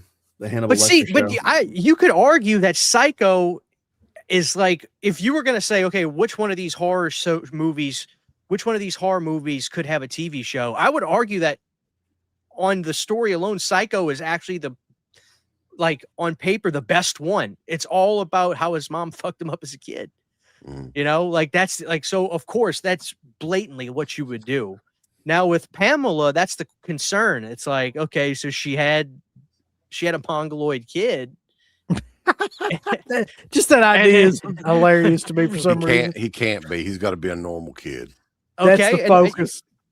And so then what? It's like the kid gets picked on, and guaranteed. Yeah. I don't know. It's gonna be. I don't know. The thing is this. And maybe I'm a little easier to please. I don't know how you guys felt when they started showing little behind the scenes shots, like whether it was like stuff that was getting leaked or whatever. I thought, wow, this shit actually looks like the first movie, like the cop cars and the cabins and seeing Crazy Ralph. I was like, well, somebody's at least a fan of this movie because it actually looked like it. But I don't know. I'm just ready to see it, to see how it may be trash, but I'll tell you what else ran its damn course was that American Horror Story, which I think they're bringing that back too. It's going to be a point to where everything's going to be on TV in like 2 years. I think it's got to be the streaming stuff. Like they want everything to be a long series, so if it does well, they can keep it on the streaming platform. Because with that Welcome to Derry shit, they really cashed in on that. I didn't watch one episode of that. I have no interest in it. I didn't either, but everybody was losing their mind, so I watched it, and it's like with the Tales from the Crypt thing and Shudder, which I heard it looks like shit. Like it wasn't improved, no remaster. Well, they shot that on film, but I think all the original film elements are lost or whatever. And even if they had it, it'd be millions and millions of dollars to rescan it and add new effects and everything. But did the rights issues for that get resolved? Because I know there was an issue with HBO and what was the Gaines family? I think the guy that owned EC Comics. Well, so that would be a killer new revival show. It's arguably the biggest horror show too. It'd be huge. Yeah, I don't know. I don't know. That would be something. I mean, the guy that does the voice is still kicking, and I know he does conventions too. And you could pay $40 for a cameo and get him to say your name in the Crypt Keeper voice. So he'd come back. I don't know. We'll see. Now that Paramount bought all that shit, maybe they'll be like, well, do we own this now? Or we I don't know. So maybe they'd do it, but I was actually watching some of season 4 of Creep Show maybe 3 weeks ago. And now I kind of see why they stopped doing the show. Some of those episodes were getting kind of bad. There's some good ones, but I think 4 seasons was good. And it seemed like the production value went down gradually as the show went along. They put less and less money in it. Well, speaking of that, what did you guys think about with Joe Bob? I mean, do you think Shudder is actually starting to lose a little bit of cash flow? Because I feel like they're cheap enough. Most people just kind of keep it. I think that Tales from the Crypt is what killed Joe Bob. That's my guess. Definitely coincided. definitely coincided with what was going on with Joe Bob. And I wonder if Joe Bob's numbers just started dipping as well. You know, I didn't see that though. I mean, we used to get killed when we would be up against, like we'd just be doing the regular like streams and we'd be up against Joe Bob and like it would always dip, Be during those noticeably times. lower. Yeah, and people still talked about it continuously. and I don't know. I think having Tales from the Crypt is kind of cool, but I feel like maybe I'm wrong. I feel like I'd say 25, maybe 30% of horror fans already. Like horror fans seem to like to buy movies, especially like horror films. I feel like most people have Tales from the Crypt already, like on DVD that they could just easily watch it from. And if anything, I think the excitement for Creepshow going to Shudder was people saying, "Oh, well, maybe they'll do like a new physical release of it." Well, I think a lot of people assumed it was going to be remastered version of Right. Tales from the Crypt, at least. No, it's going to look like pure shit. Yeah. Enjoy. And I- I yeah. had somebody tell me, it was like, they said, "Chris, did you watch it yet on Shudder?" I said, "No, I forgot. I haven't checked it out." And he goes, "Don't waste your time. It looks like pure ass." And I was like, "God damn it, man." Because I was hoping, if you guys remember, Fade to Black was on Shudder before Vinegar Syndrome announced it. And I was like, this shit looks phenomenal. Because they talked about it on those documentaries you guys don't like. And then and then I saw it on Shudder because naturally I was like, well, this movie looks fucking awesome. And I was like, this looks fantastic. Like this looks like a really nice restoration on Shudder. Then like a couple days later, Vinegar Syndrome announced it. So that's why I was like, maybe there's a chance that, the show might look better on Shudder. But no, it didn't. It didn't. I was bummed out about that. Yeah, I don't know what they're doing with that really. Like, I mean, the only benefit to having that on Shudder is, I guess, the ease to watch it. You don't even have to like get anything out. You just like stream. But I mean, if it's going to look exactly the same, I don't know what the point is, man. I don't know. Do y'all think that Joe Bob is gonna do his show anywhere else, or do you think he's just gonna do? You think so? Do you think he's gonna go to YouTube, or I think somebody will pick that up. Didn't they say that he was doing specials or something like 4 a year on Shudder? Yeah, he's still doing like I don't remember if it's 4, but definitely doing some on Shudder. And somebody will pick that show up eventually. I don't know who. Well, they need to do a spin-off show with just Darcy, right? And then she could do the show topless. Jesus Christ. That'd bring the ratings in, man, for sure. She wouldn't care. Brandon, did you ever watch the Shudder show at all? No. With Joe Bob? Never. I did not know. Never. Were you not even a fan of him, or what? I was. I just haven't really. I never popped in once Monster Vision was over. I was excited that he came back and stuff. I just never, for whatever reason, found the time or cared enough to go seek out the show on Shudder. Now, you guys probably remember watching it. I caught I saw a little bit of the was it not TerraVision? It was just called it was just called Monster Vision. I remember watching that shit on like 98, 99, and I don't know. I thought the Joe Bob stuff was cool, but they would play a lot of really shitty movies on the Shudder one. Like, I mean, I would try. I'll never forget they played a movie called Bloodsucking Freaks. And Joe Bob was like, we got a great one for you guys tonight. And I was like, all right, man, let's get going. And my wife is with me. She goes, hey, we'll give it a shot, Christian. 10 minutes in, you've got these little people beating the piss out of this broad. Playing darts in that movie too, right? Isn't that? And I was like, this is fucked. And then sure enough, like a week later, Garrett's posted the Vinegar Syndrome Blu-ray, and he's like, hell yeah, brother, just got blood sucked. I'm like, oh god. Look, I'm not gonna have any Ralphus defamation going on in this stream because that movie's a classic. Dude, Bloodsucking Freaks is fucked. It's totally fucked. Joel M. Reed legitimately was kind of a messed up dude for real. He really was real life. Brandon, if you haven't seen that, you have to pop I've that seen on. it. Oh, you said you sick bastards. When I was a kid, the poster on the VHS tape always freaked me out. Has a really freaky looking face on the photo in the front. Oh, Jesus Christ. But yeah, there would just be a lot of bullshit movies that they would play on there that I would be like, God. And then sometimes Joe Bob would shit on the movies I liked while I was watching them, which was, I guess, was kind of cool. You know, at least he was honest. But I Well, don't what do know. you? I think one of the problems he had was like he was kind of subject. He had to use whatever was on Shutter, so he really couldn't like probably play a lot of the movies he wanted to. Because sometimes he would get shit on there that just came out on Shutter that they wanted to push or something. Oh yeah, And it was that used to like annoy me. nobody gave a damn about some of those Yeah. movies. Yeah, that stuff used to annoy me, but I don't know. Brandon, you got anything on your mind? Not exactly. Now I'm thinking about blood sucking freaks, man.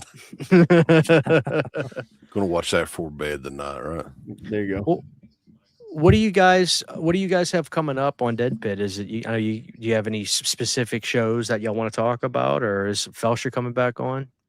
How are we gonna get Felsher to get Lionsgate to get their heads out of their asses? That's a good question. You talking about with the Lionsgate Limited and shit? And all I that think as stuff? long as they're paying him, he's not gonna say shit. Well, let me What are ask you you talking guys about? that. Let me ask you guys this. This Brandon stopped buying movies altogether because of this. Pretty much. I remember I telling Brandon, I was like, Brandon, go to Walmart. You can get, which I thought was one of the coolest titles they did. My Best Friend is a Vampire. I was like, Brandon, it's $12 at Walmart.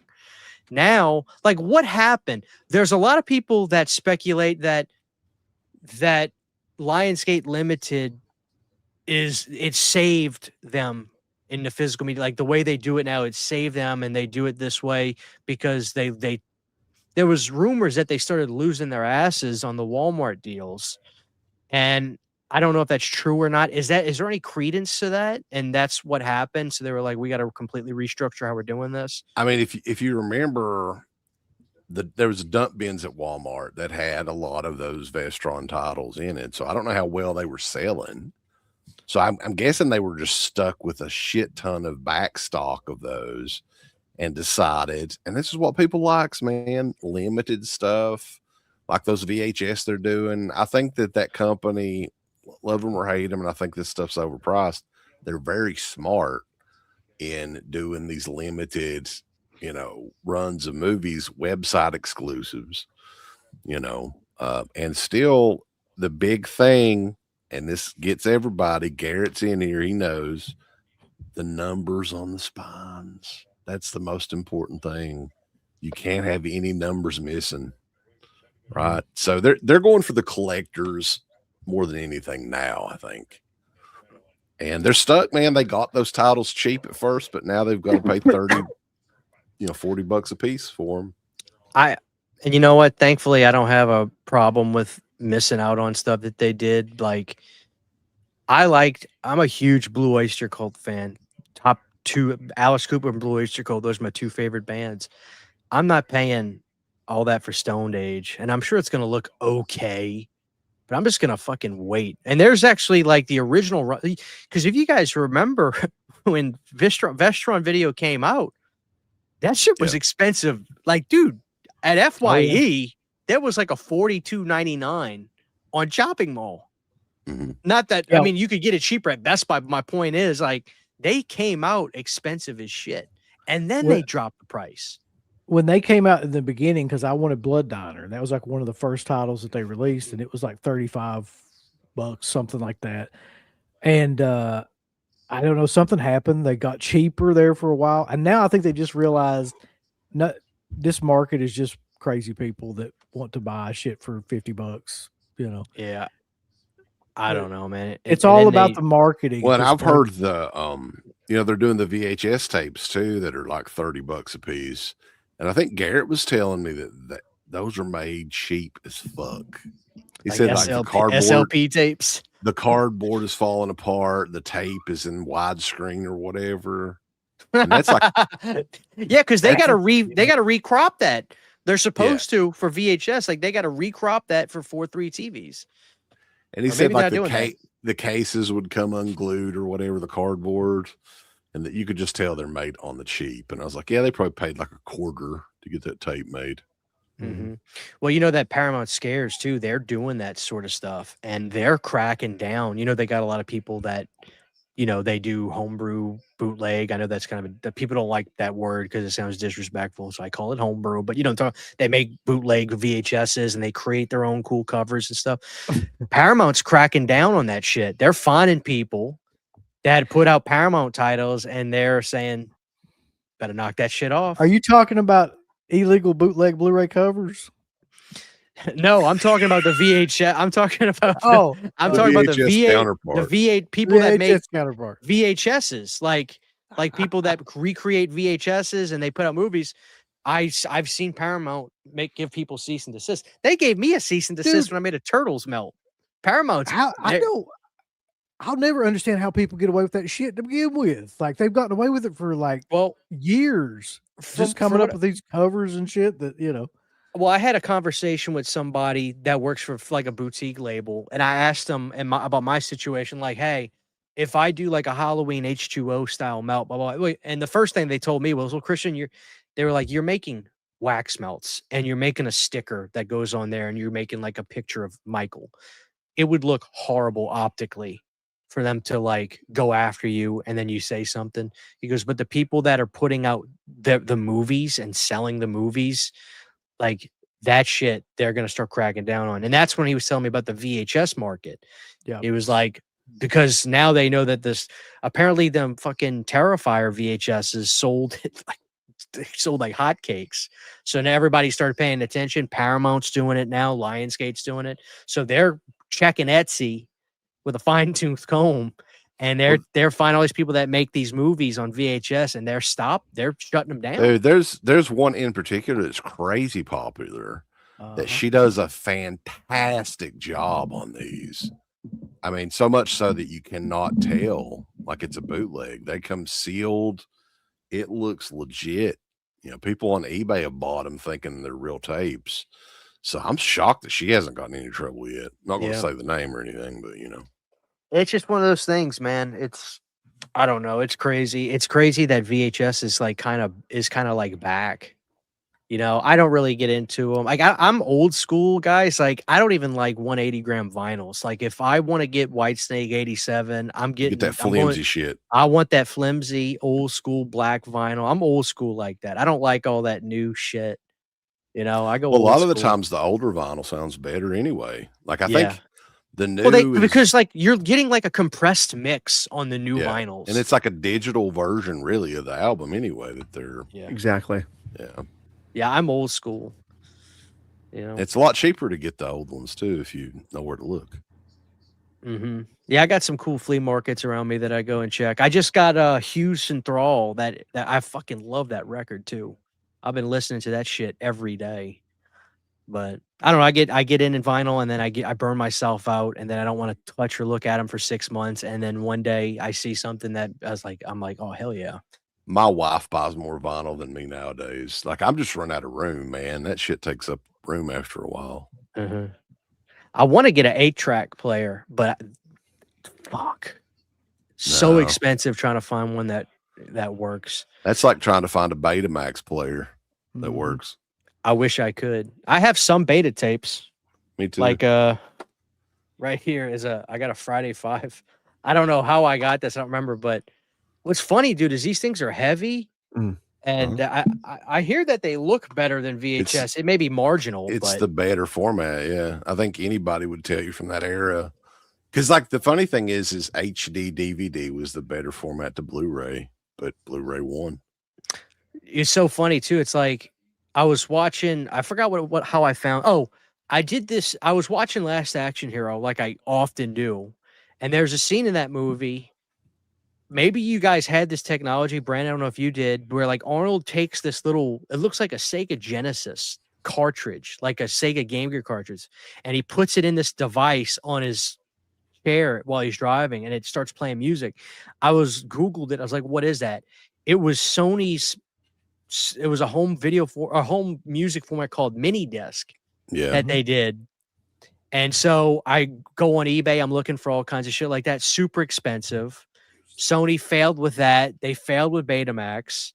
And then they did, I thought it was a joke because I love Last Action Hero. All right, Brandon. And on that poster I got, it says available on VHS, Laserdisc, Beta, and 8mm. And I thought it was a joke, but then I looked into it. But there Right. was a home video format called Film 8 that Sony had. And I found it, and it's a super small VHS. It's like this big. Well, they And it was they made VHS-C movies too. Not many. Do you and remember that was the competitor camcorder to that's tapes? the competitor to Yeah. Film 8. So Sony lost every home video war until Blu-ray, or really DVD, kind of when they stopped they always tried to be like they tried to have their own video format where everything else was cheaper and people just got that instead. They failed with all this shit.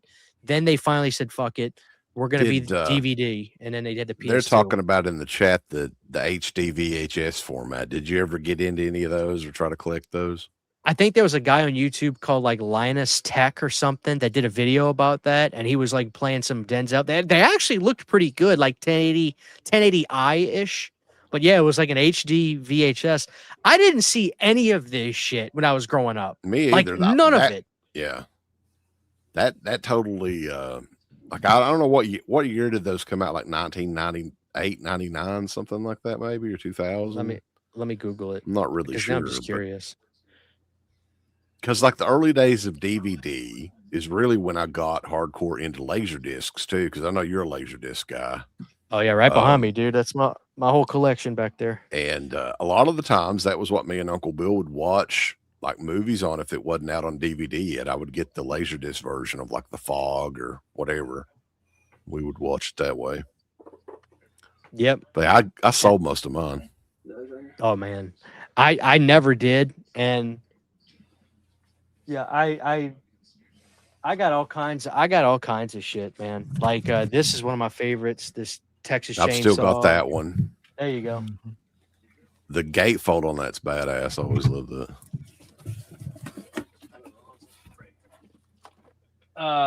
There's Day of the Spider. Dead. I got that one. God hanging damn, over Brandon, there. what is that? It's a wolf spider. I got it. Eat it. Yeah, fry it some bitch up. Bring him outside real quick. I'll be right back. All right, Brandon. I got yeah. I got that one signed by Savini and Romero at that first Horror Hound show that I went, or the Horror Fun show, that Day of the Dead laser disc. Have you seen it's Dawn of the Dead? I got it somewhere, but I have a Dawn of the Dead widescreen. It's nice, but there's like this black box Dawn of the Dead. Box It is set, yeah. dude. I had a chance, like when I got into Laserdisc, it was like 2009, 10. Wes, I could go on eBay and pretty much, I don't even know how people were making money on eBay. Like I was getting titles, $5 free shipping. And I'm like, how are they even making money? But like, dude, Well, I got all kinds of shit in 2010 that cheap. And I would just buy. And see, now, I was getting stuff probably in 2000, 2001. And there was this site called Laser Blazer that sold new laser discs, and they had liquidation sales. So, for instance, like one that I remember, Halloween 6 on Laserdisc was like $3 brand new. Jesus. Somebody had told me that the laser disc was the producer's cut too, and I got so excited. It's like, oh, I got trolled. No. I got Uncle Bill's favorite movie right here, brother. Oh, RoboCop 3. What? Thank God. I probably have maybe 20 left or something like that. I don't have very many. But yeah, I always loved Laserdisc. I still have the player. Dude, that was a thorn in my side for a long time, getting a player to work.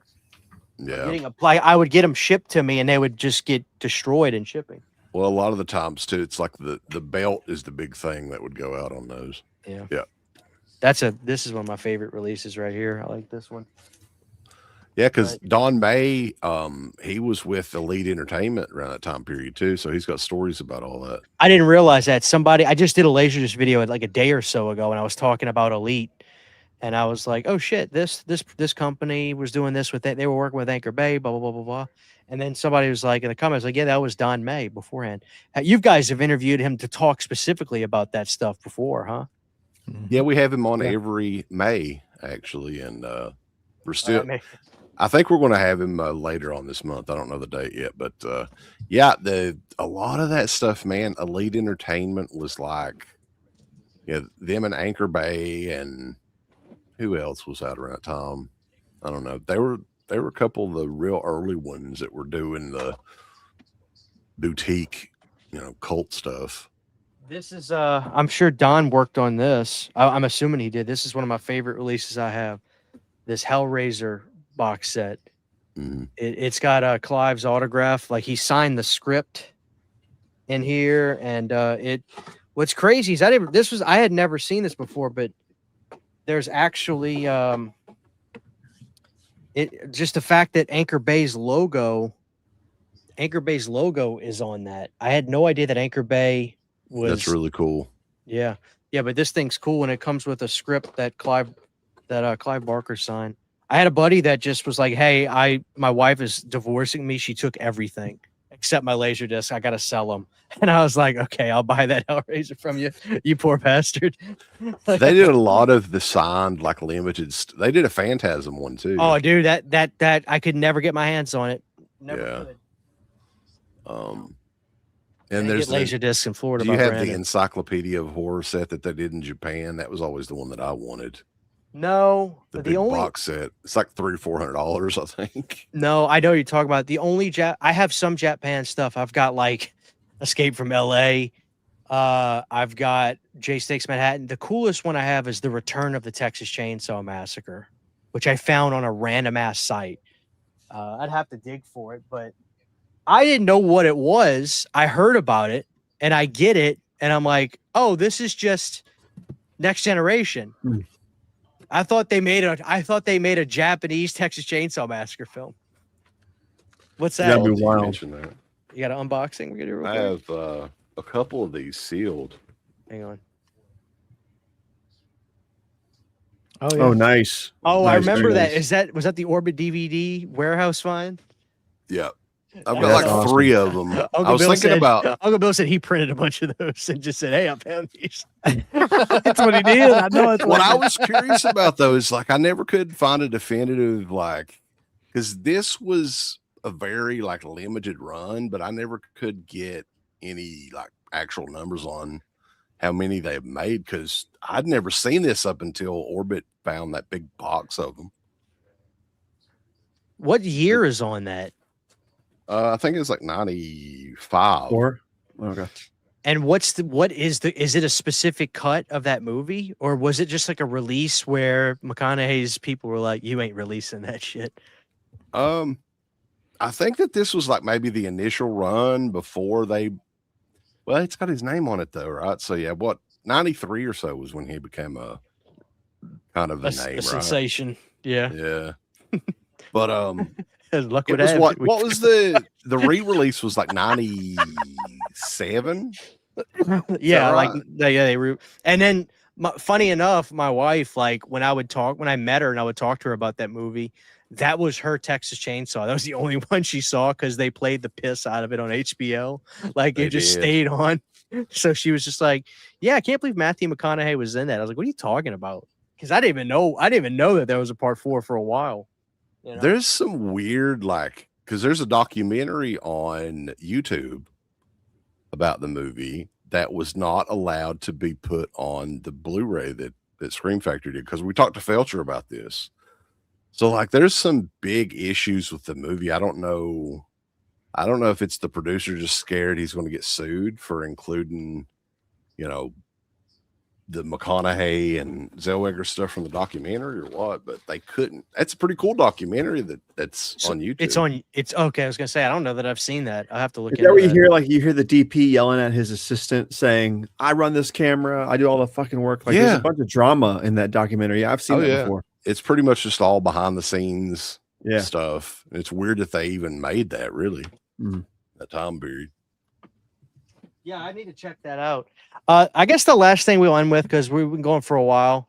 Brandon, do you remember? I think I've talked to you about it. Do you remember when Charlie Band found loads and boxes of Wizard Big boxes in the warehouse? Yeah. They were phony, right? I did. Did you buy any of those? I didn't know. I was Did kind of you- like, I was like, they don't seem real to me. Did you guys? Did y'all Well, buy? No, because I No. never trust Charles Band anyway. He's I'm gonna full of go. shit. I got an original, and I got a. I got a repo. I'm just gonna go grab two. I want to show you all the. I want to show you how obvious the difference is. But yeah, he claimed that they had found, what was it, the Zombie 2, covers, right? Yeah. He had found the covers, but they had remade the actual tape. So they were using the original covers and new tapes that he did. The movies he didn't have the rights to either, I don't think. The whole thing kind of stunk a little bit. I'm like, I'm not buying these. So what's so funny is if you go back and watch Charlie's video, like he made a YouTube channel just for this. And what's so funny is if you watch that video, he can't even, like, when he's telling the story, he never makes eye contact at the camera because he knows he's lying. And he just goes and he goes, so, you know, I'd hear from fans that like, hey, we love these big box VHSs, and I go on eBay and I'm just like, whoa. And then it's just so crazy. I bet. You know, we were going through our warehouses, and when you know it, like all these beautiful big boxes that just have been in storage for years and years and years. And I'm thinking to myself, didn't you like that was in like 82 to 88. You moved to like you bought a castle. And then you sold everything. Like you sold everything. You lost Wizard. How could you keep all that stuff in your possession? Anyway, so I actually found this at a Goodwill. Now, obviously, this is like, I've never watched this movie. It's an old war film, but it's beautiful. Like the box is gorgeous. Like my camera's not really that great in here, but like it's really colorful. And the number one thing, sorry about there's a $2.99 sticker there, but the number one thing is, you see how sharp that text is? It's really easy to read. It's very, very sharp. Yeah. Well, my camera's a little blurry. On the repros, it's so funny. Now, I just got this because I love that artwork, and I got it at the convention cheap because now nobody's buying them. But if you look, like, if you compare these two, you can clearly see that Charlie just he scanned images from Google, probably from that Paul Zamorelli guy, like went to VHScollector.com, scanned images. Now on the back, the biggest giveaway is all the text. It's like, it's bleeding. The letters are all bleeding and runny. So on this box itself specifically, and the camera's not doing it well, on this box, the printer started wearing out. So all the text is kind of bleeding and the words are fuzzy. And I met him at Texas Frightmare. Oh, and the funny thing is, like, let me see something. What are the tapes like on the inside of it? I'll show you. I'll show you. What's so funny to me is, like, so on this one, I'm gonna assume this is original. Like, I think a lot of them were like that. Yeah. And the tape is heavy as a damn ham. Yeah. You know. They all the Wizard tapes, I think, had beta labels on them, beta size labels. Yeah, So, that makes sense to right. me. Yeah. So what's so funny is I couldn't believe it. I met Charles Band at Texas Frightmare, like it might have been 2023 I went, because 2022 was the one year I went to freaking Scarefest and you guys didn't go, which honestly I thought that convention was fine, but I have no desire to ever go back to it if I'm being honest. Too big, too many people. Yeah. But everybody from Return of the Living Dead 2, which I wanted to meet, was there, except for Dana Ashbrook, which he skipped that to go to a Twin Peaks reunion. I guess I can't blame him. But anyway, what's so funny is on the repros, which I don't think I've opened this one up, but I opened up my zombie one. On the repros, in the beginning How much were of they selling those for at convention, by the way? If I got this for $25. Okay. But I always finagle with the people that are selling them. You know, I think they were 35. I got down to 25. I said I got 25. Yeah. Anyway, so on the repos, at first they weren't even putting labels on them. My zombie one has no label. He actually put a label on this one, a Wizard label on it.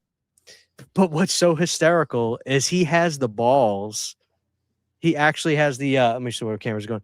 He has the balls on the repros to start the VHS with him playing the video on YouTube of him saying, so we found all these original boxes, you know, in the warehouse. And then the movie plays after that.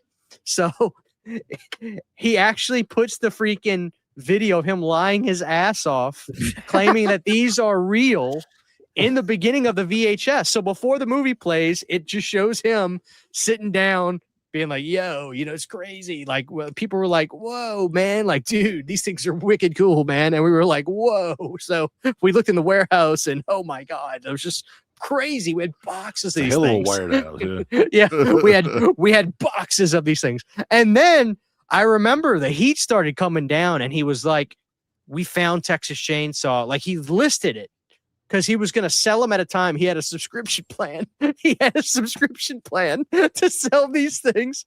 And then all of a sudden it was like, nope. All of a sudden he was like, unfortunately, I remember somebody showing this to me because this happened. I wasn't paying too much attention. All of a sudden he showed me like he had like a thing on the website saying, unfortunately, there was a flood and the remaining stock has been damaged. And I said, there was a flood in Anaheim, California? Like what? Like what do you mean there was a flood? So the flood of emails that he got from Vortex Entertainment. But it's just, I know it sounds like bad, but like I kind of give him a pass because I just like, you know what? It's like it's on you if you let Charles Band fool you. Like at this point, it really is on you, right? Like you can't. Like at what point do you have to not look at yourself? What's the expression? Fool me once, you know. So, well, he's like the used car salesman of, you know, distributors. So, like, if you don't know that about him by now, you're right. It's kind of your own fault. He put out a book a couple years ago, and I was reading it, and he actually admits that the mafia funded Tourist Trap and that he didn't pay him back, and they blew his house up. I didn't know that, but that sounds yeah sounds like something. The mafia funded Tourist Trap. So he's been scheming and scamming since '79, brother. That wasn't the move. I don't think I would have chosen that. Well, what's crazy is though, Charles Band was the godfather of the home video market. That's what I'm saying. Like he's Yeah. done so much good and been a part of so much stuff. I'm just like, you know, let him do his thing, you know. Let him carny it up. Yeah. Let him carny it up. So I love him. I'm gonna go see him at Texas Friday. Actually, I'm not. He's not gonna be there Sunday. I am gonna go there Sunday just because I want to meet some Halloween 3 people, but I don't know. Anyway, we'll try to wrap this up for real. I've had fun. What do you guys have anything specific show wise you guys want to talk about? Let people know about before we sign off. Yeah, just the Deadpit radio. We got, I think Uncle Bill's doing a live show tomorrow night talking about, is it Steven Seagal's horror movie? It's some awful Steven Seagal vampire movie that we're doing a commentary over that somebody paid for it. I don't know what it is. And Rambo knows. Is he doing it with you? Oh yeah. He's got a big thing against Steven Seagal, Rambo does. But a week from tonight, we're doing that Night of the Living Dead show, and that'll be a lot of fun. Oh, nice. Talking about all that bullshit. And then, yeah, here in a week or two, we're going to have Don May and Michael Felcher back on at some point, hopefully this month. Right on. And Brandon, go ahead, Uncle Bill. Go ahead. I was just going to say, don't forget he's releasing something tomorrow, which I'm pretty sure is Hunter's Blood. Felcher is anyway. And he's going to be doing like a live kind of stream on Facebook. Yeah, on Facebook. Get off. Why is he on Facebook? I don't know, man. We try to talk him out of it. He just does. He kind of marches to the beat of his own drum. Poor fella. What a boomer. Like he's going live on Facebook. And I love Felcher. I think he's got at least a couple tomorrow, though. I believe he said, right? I love the beginning of Felcher's streams where he's just got that kind of like when he starts that live, he goes, waiting for people to come in, and he just, talking about, he goes, shit on him, yeah. They're looking around, like waiting for people to realize he's there. Oh man, right on. And Brandon, with you, how did you really quick, Brandon? You got demonetized. Yeah, all 3 channels. Yeah. What did you Jesus. do?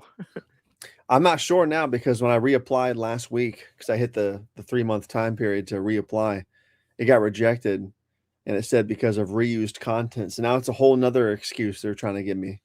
And I Well, made that's an appeal all- video, and it got rejected again. So now I can't reapply for the channels until the end of July. Well, So this I'm- happened with you already, and you sent a video to them, and they approved you. How did Yeah. you get demonetized in the first place this time? This time was because I had, because on my personal channel, all the videos of my kids on there, I always marked those as made for kids because it would like turn off commenting and put them in like a safer algorithm for like kid centric videos versus them just being out in the wild. Right. And I guess YouTube doesn't like that because they want, like, if you're going to mark a video as made for kids, they want it to be like educational, like I don't know, like Miss Rachel or whatever the hell's on there that's educational for kids. Miss Rachel's That's what they political want it now. marked as. Yeah, so that's what got me demonetized a couple months ago, and then I finally hit the 3-month period, reapplied, got rejected for reused content. I made another appeal video like a week or 2 ago explaining how none of it's reused content, it's all my stuff. And they came back saying the video wasn't good enough, it wasn't thorough enough, you didn't go through enough of your channel. And that channel's old because there's like thousands of videos on there. So it's hard to go through the whole fucking catalog in the 5-minute period of time they want you to make the video for. So I got to wait till July and try again. And I can't remonetize Tabata Vision or Sycamore Grove Ambiance until that's taken care of. So they really get you. It sucks. Jesus I've heard a Christ, few dude. issues lately that people have been having about that. It's a about problem. YouTube. A lot of people are getting demonetized. It's pretty outrageous. That'd be But- so demoralizing to me. Those I'd new be YouTube owners, screwed. man. Well, Brandon, good luck, man. Hopefully Yeah. we'll get you situated. This ain't the first time Brandon got screwed. But luckily, the So- channel's on autopilot for the rest of the year. I got videos scheduled like every 3 days until December 28th. So, Well, good. but I'm not making shit until that shit's taken care of. Yeah, You know what I no, mean? that's what I'm saying. You got to get that Calm Vania Volume 3 ready to go, I man. know, I actually I know. I like that shit. I legitimately put those on sometimes and just jam them.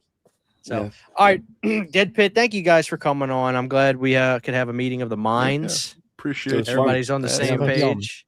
It was fun, guys. And we'll have to do it Good again. stuff. We'll have to do it again. Have a good time. And For sure. We're not that mean. No, not at all. no, you guys are fine. You guys are fine. You guys, I thought y'all didn't like me at first. Then I realized nobody. We just likes act me. like we don't like anybody. That's kind of what but we're really not, we're lovers, not haters. That's right. That's right. Everybody out Positively there. fit. That's right. We had a lively show. We almost have 300 people here still. So, guys, I don't know what to tell you. Go to bed. Most of you should have work tomorrow. So we're gonna end it here. Everybody watching, thank you guys. Deadpit, go check them out. I'll send Wes like a thing where it'll be like if you look on the video, it'll be like my channel, and you should see his. That way, you guys can click that if you want to go check out their channel and sub to them. Knock yourselves out. So thank you all Cool. for Yeah, we watching. appreciate it. Absolutely. Thank you all for watching, and everybody have a great night. Good night. Don't say nothing, Brandon. I'm not off yet.